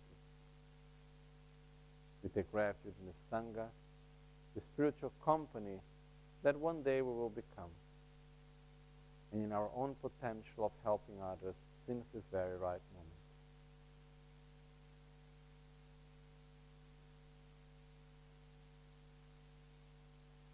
Guru Buddha in front of us accepts our request of refuge. An emanation from his heart comes in our direction, enters through our crown, and joyfully sits in our heart at a lotus flower with 8 petals, sun cushion and a moon cushion.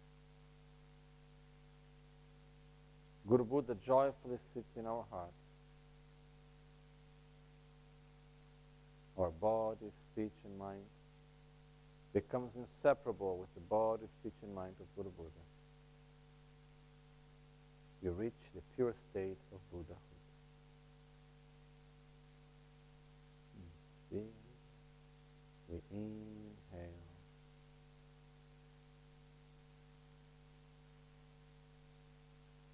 And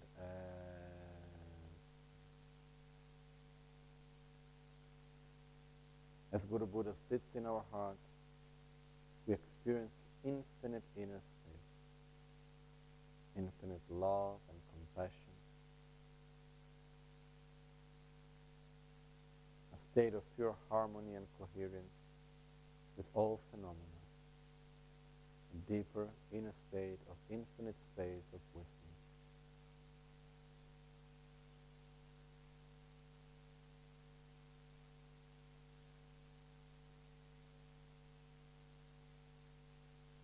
From our heart, inseparable of the heart of Guru Buddha, light and nectar emanate, going to every sentient being around us.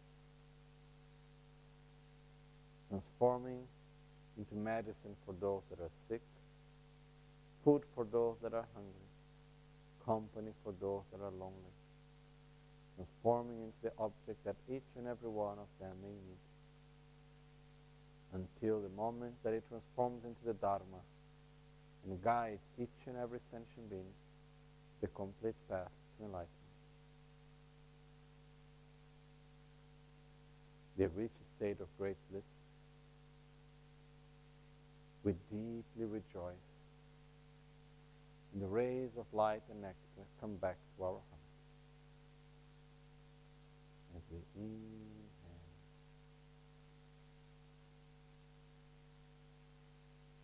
and exhale.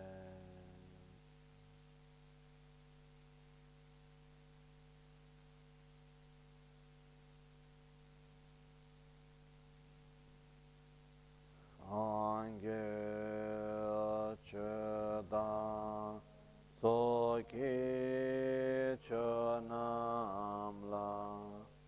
Chancho Pardo Dani Kyapso Che Dagi Jinso Gi Pesonamgi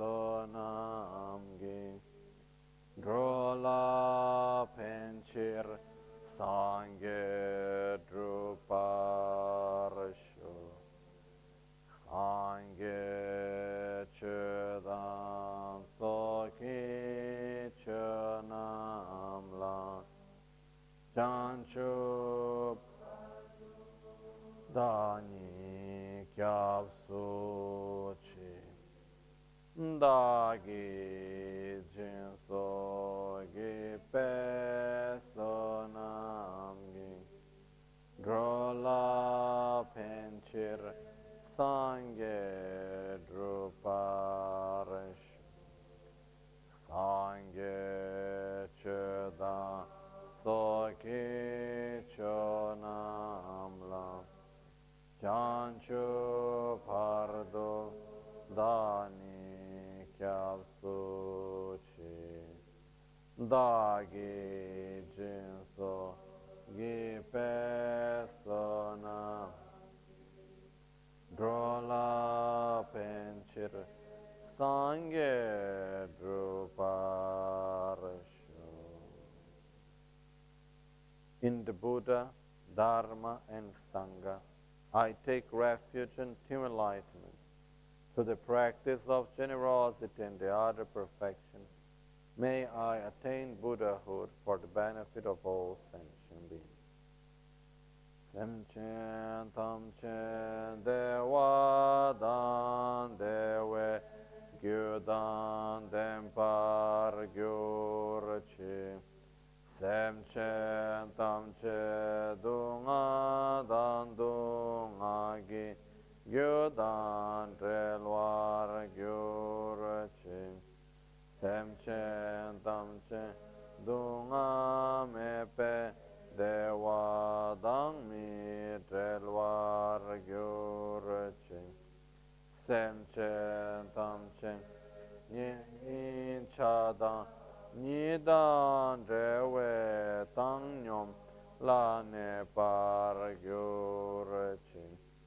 Semchen tamchen lu sem gidung ale so shin trayun lu sen dewa dan dempar gyurchi. Semchen tamchen NgalSo Topchin China Nöchum Tanshin Sangmar Ne Gyurchi. Semchen tamchen danzambuli gikendro tada chinangi shidetan tukun dempar gyurchi.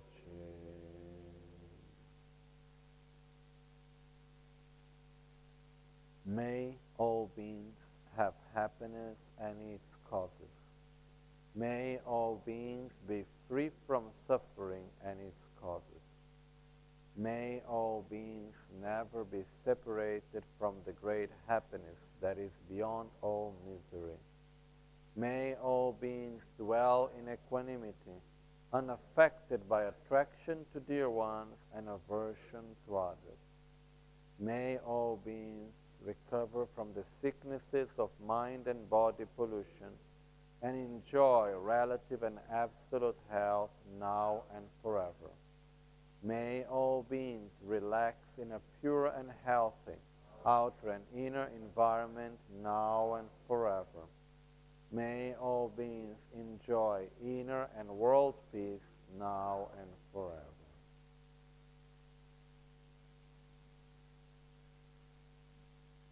As we inhale,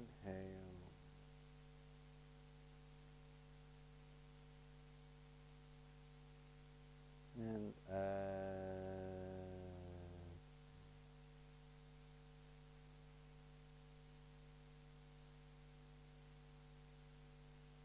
all beings around us have reached a state of great bliss, of peace, of joy. The lights of the rays of light and nectar reabsorb back into our hearts as we deeply rejoice for their state of happiness.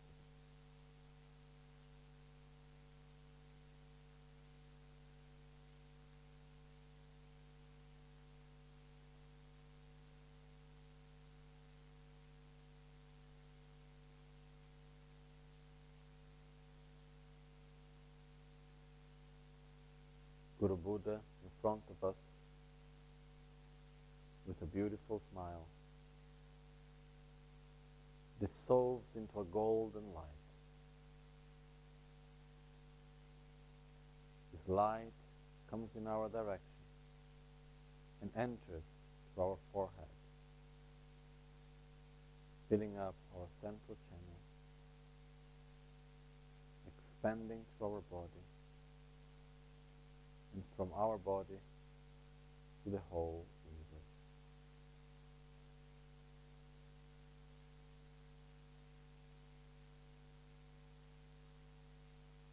As we inhale,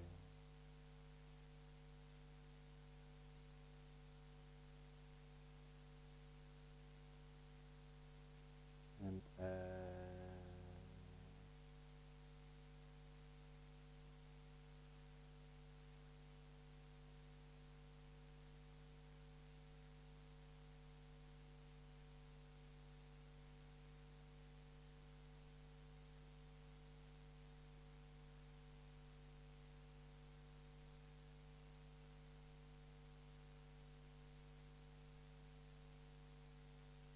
with our heart open and our mind clear, we deeply wish to reach enlightenment, to develop our qualities to their maximum potential, to eliminate completely every mental defilement. May we reach this state of Buddhahood in order to guide every sentient being to the same state free from suffering.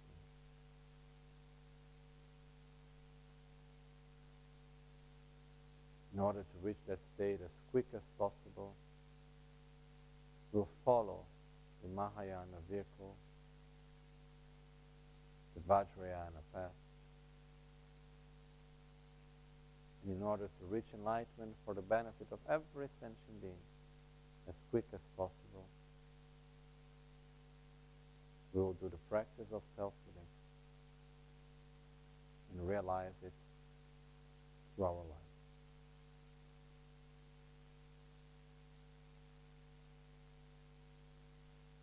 Inhale.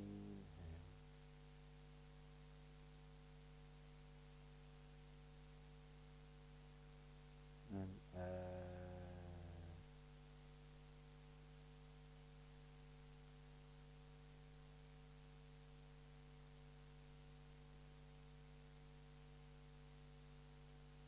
in our heart,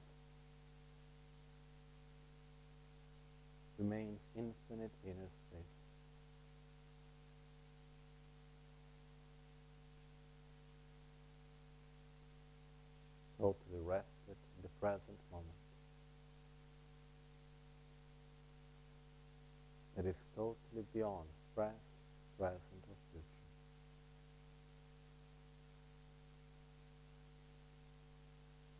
As we inhale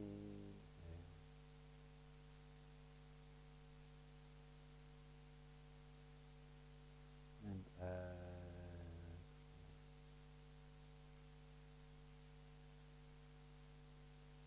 we keep the awareness of our breath, and slowly we open our eyes, move our hands, as we keep the sensation of infinite space, of love towards others, and the determination to reach enlightenment for the benefit of all sentient beings.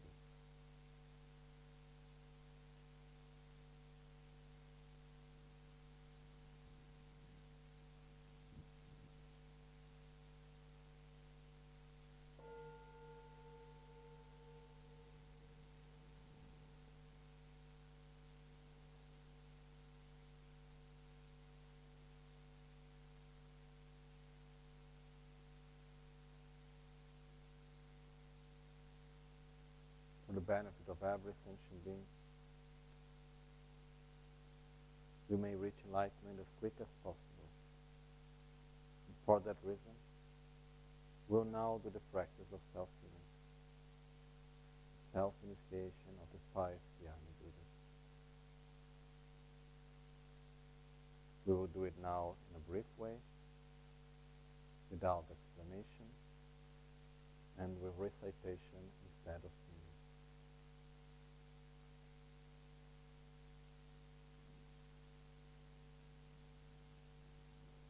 Ocho sampo pagyo trashi pa tuche tempe trinle yarno da pegye drolor zampe ze parache palden lame shabla so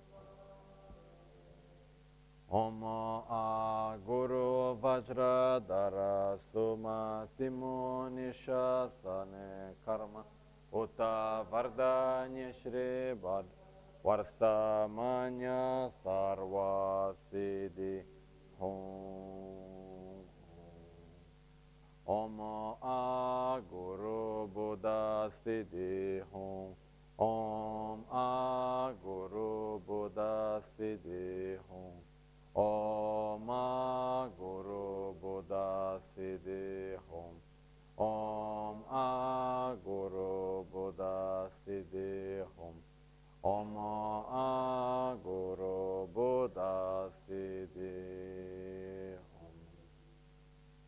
Eyam ram lam bam ho shuddhe shuddhe svoha. Ho shuddhe shuddhe svoha. Yam ho shuddhe shuddhe svoha. Ram ho shuddhe shuddhe svoha. Lam ho shuddhe shuddhe svoha. Bam ho shuddhe shuddhe svoha. Eyam ram lam bam ho shuddhe shuddhe svoha. Om swabhava shuddha sarva dharma swabhava shuddha.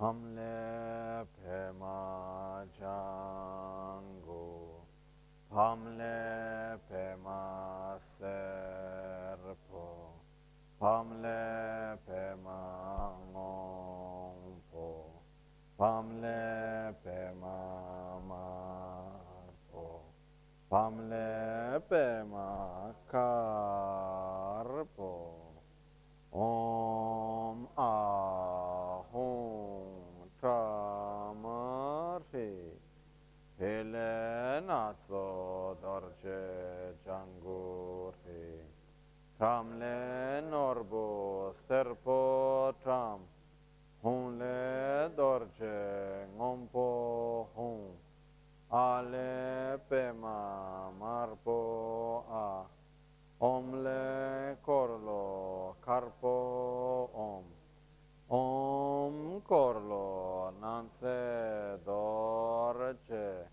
A Pema Che Dorje Hum Dorje Mikyo Dorje Tam Norbo Rinchun Dorje Rinatso Dorje Toyun Dorje Lama Toyun Dorje Ken Om Amoga Siddhi Hom Om Amoga Siddhi Hom Om Amoga Siddhi Hom Om Amoga Siddhi Hom Om Amoga Siddhi Lama Rinchun Dorje Ken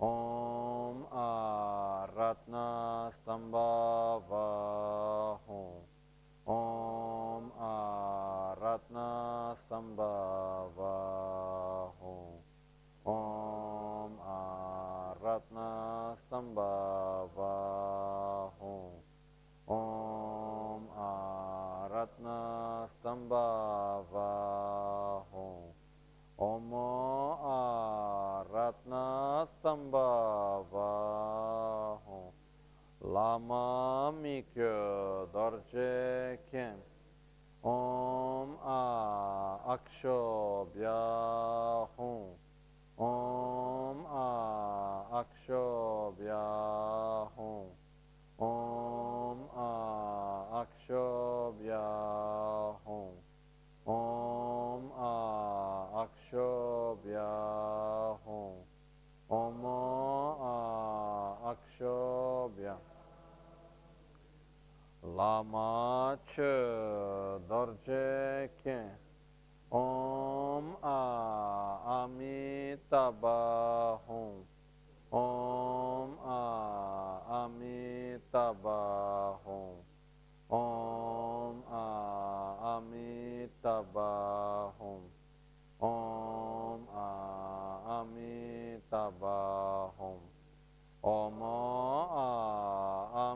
Amitabha Hum Lama Nangse Dorje Ken Om Aveiro Chana Hum Om Aveiro Chana Om Aveiro Chana Hum Om Aveiro Chana Hum Om Aveiro Chana Hum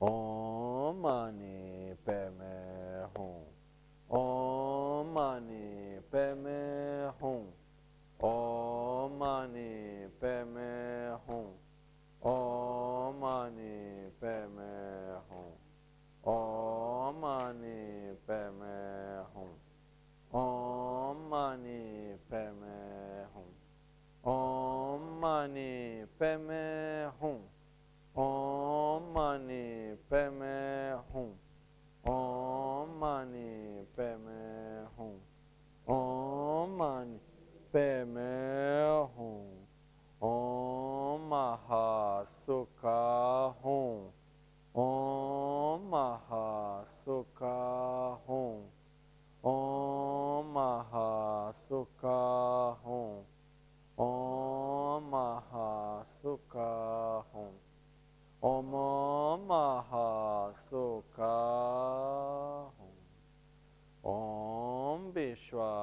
Shanti Hum. Om Vishwa Shanti. Om Vishwa Shanti Hum. Om Vishwa Shanti Hum. Om Vishwa Shanti Hum. Lama Kuncho Sumla Kyapsu Chirani Lase Dotri Sungne Chun. Donga Choso Nircho Tadadam. Gecho Kundu Chishin Rotenchi. Dorna Ditsu Namkara Geweso. Chinye Sabateño. Shambal Harkene. Lame Lamge Rimpa Tarchin Sho.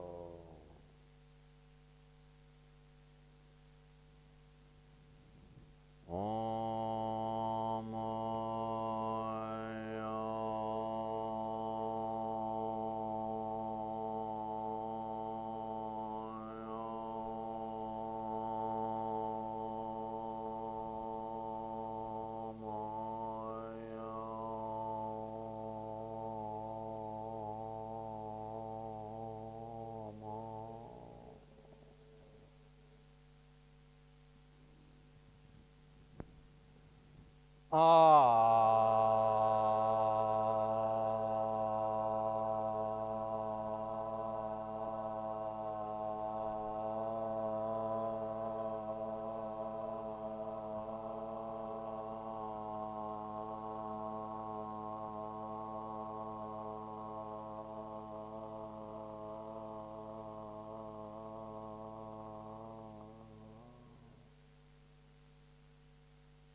Michi Vetse Matowana Te Ime Lami Kyo Dorcheku Sewaton Chimeri Signurdo Toparsho Nimo Dele Tsendele Nime Kuyan Delekshi Nin Sentak to Delekpe Kon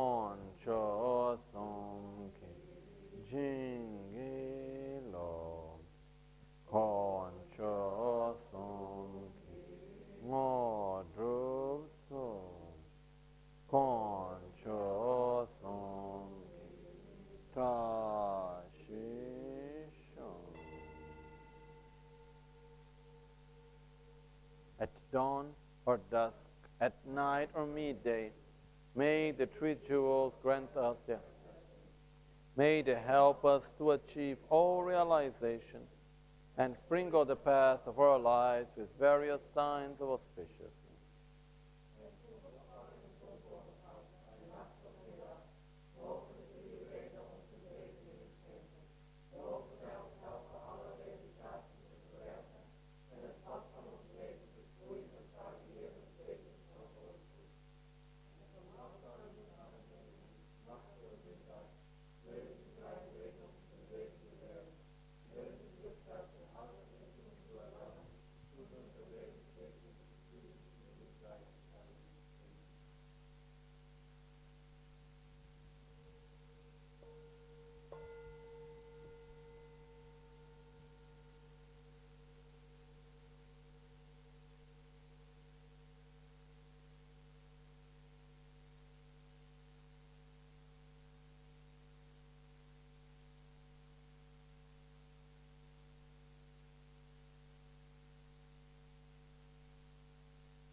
Well,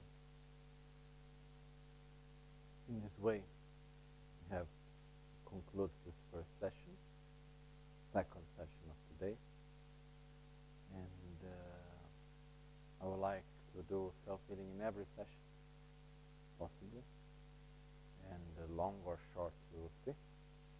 The idea is to do stay one part longer, to put more emphasis in one part, some explanation, then we do the parts together. We can go a little bit deeper to different parts of the practice. The part that we did today of the silent meditation on just our breath, I added one part which is possible to do, which is as we breathe, we follow the form of our central channel. And what we can add to that also, which I didn't say, is we visualize the body as an empty body of light, called Tonra Gompa in Tibetan.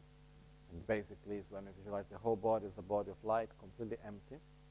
Then we visualize the three channels, and the air going in from the two channels, keeping at the navel, and then when we exhale, it fills up the whole central channel. Okay? And we can do this. This is also like a second level, like a way instead of just concentrating on the breath, we can do this together, which prepares for self-healing also. Because actually, after we have all the parts of the channels and the chakras and so on. So this already helps. And this is a meditation that we can do without any hurry. Now we are here in a group. I need to try to keep the time in a way that is not too short or too long for everyone. But when we do alone, we can just sit down and we stay in this state of meditation, even without having other practices that we need to do after. We can just do that and stay on that for as long as we can. No hurry. Because the more we go deeper into the experience, the more easy it is after to bring ourselves back to the experience more without needing so much time. So sometimes we can just go and we just do that meditation in the long term. And then also, like we did today, taking refuge in generating the bodhicitta with the visualization. Normally, if we can also do that slowly, without hurry, it is a very, very important visualization. We talked today before about the importance of the motivation. That's when we need to apply the motivation when we do the visualization, okay? And it's the same visualization in the Guru Puja, in all the preliminary practices, and so on. Just one very small detail, which I just like to correct, because it's something that I always listen and I always think, oh, this needs to be corrected, and never say. The prayer that we do in the end,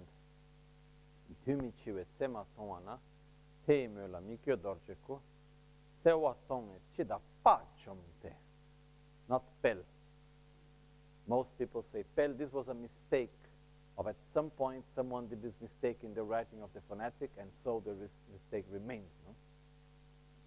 And then it's funny because like sometimes we try to correct mistakes, and people say, no, but that's the way how it's written. And you try to explain that it was a mistake, but they say, but that's how it's in the book. No?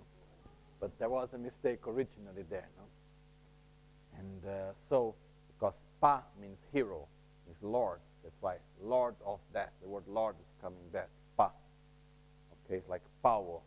The same pa. Tao pa pa. So Timichiwe tsema tongwana hei möla mikyo dorshiku sewa tonge chida pa jomte chimerik sinyor do tobarsho. Not pel, but pa. Okay? That's just a small correction, but I need to say there's nothing important really because we need to know the meaning and the motivation, but the important, just one thing, just the reason why we recite in Tibetan is because all these prayers and the mantras, they have been recited in the same sound for centuries and centuries. Like when we take refuge, Sangye Chudan Soge Chunamla, this has been recited the same prayer for centuries and centuries and centuries with the intention of taking refuge. So there is a special blessing within these words. So when we recite with the same words, with the same sound, we connect to that also. And this helps us like somehow to tune to the right place in order to generate the mind of bodhicitta. Okay? Then we also recite in English, in our own language, in order to remember the meaning. Or sometimes we can recite the meaning first and then we recite in Tibetan after. We can do both order is okay. But the Tibetan is important because it's like a way of connecting to that meaning which people have been reflecting and meditating upon it for such a long time with these same words. So it's a way for us to having the right channel to tune it, something like that. Okay?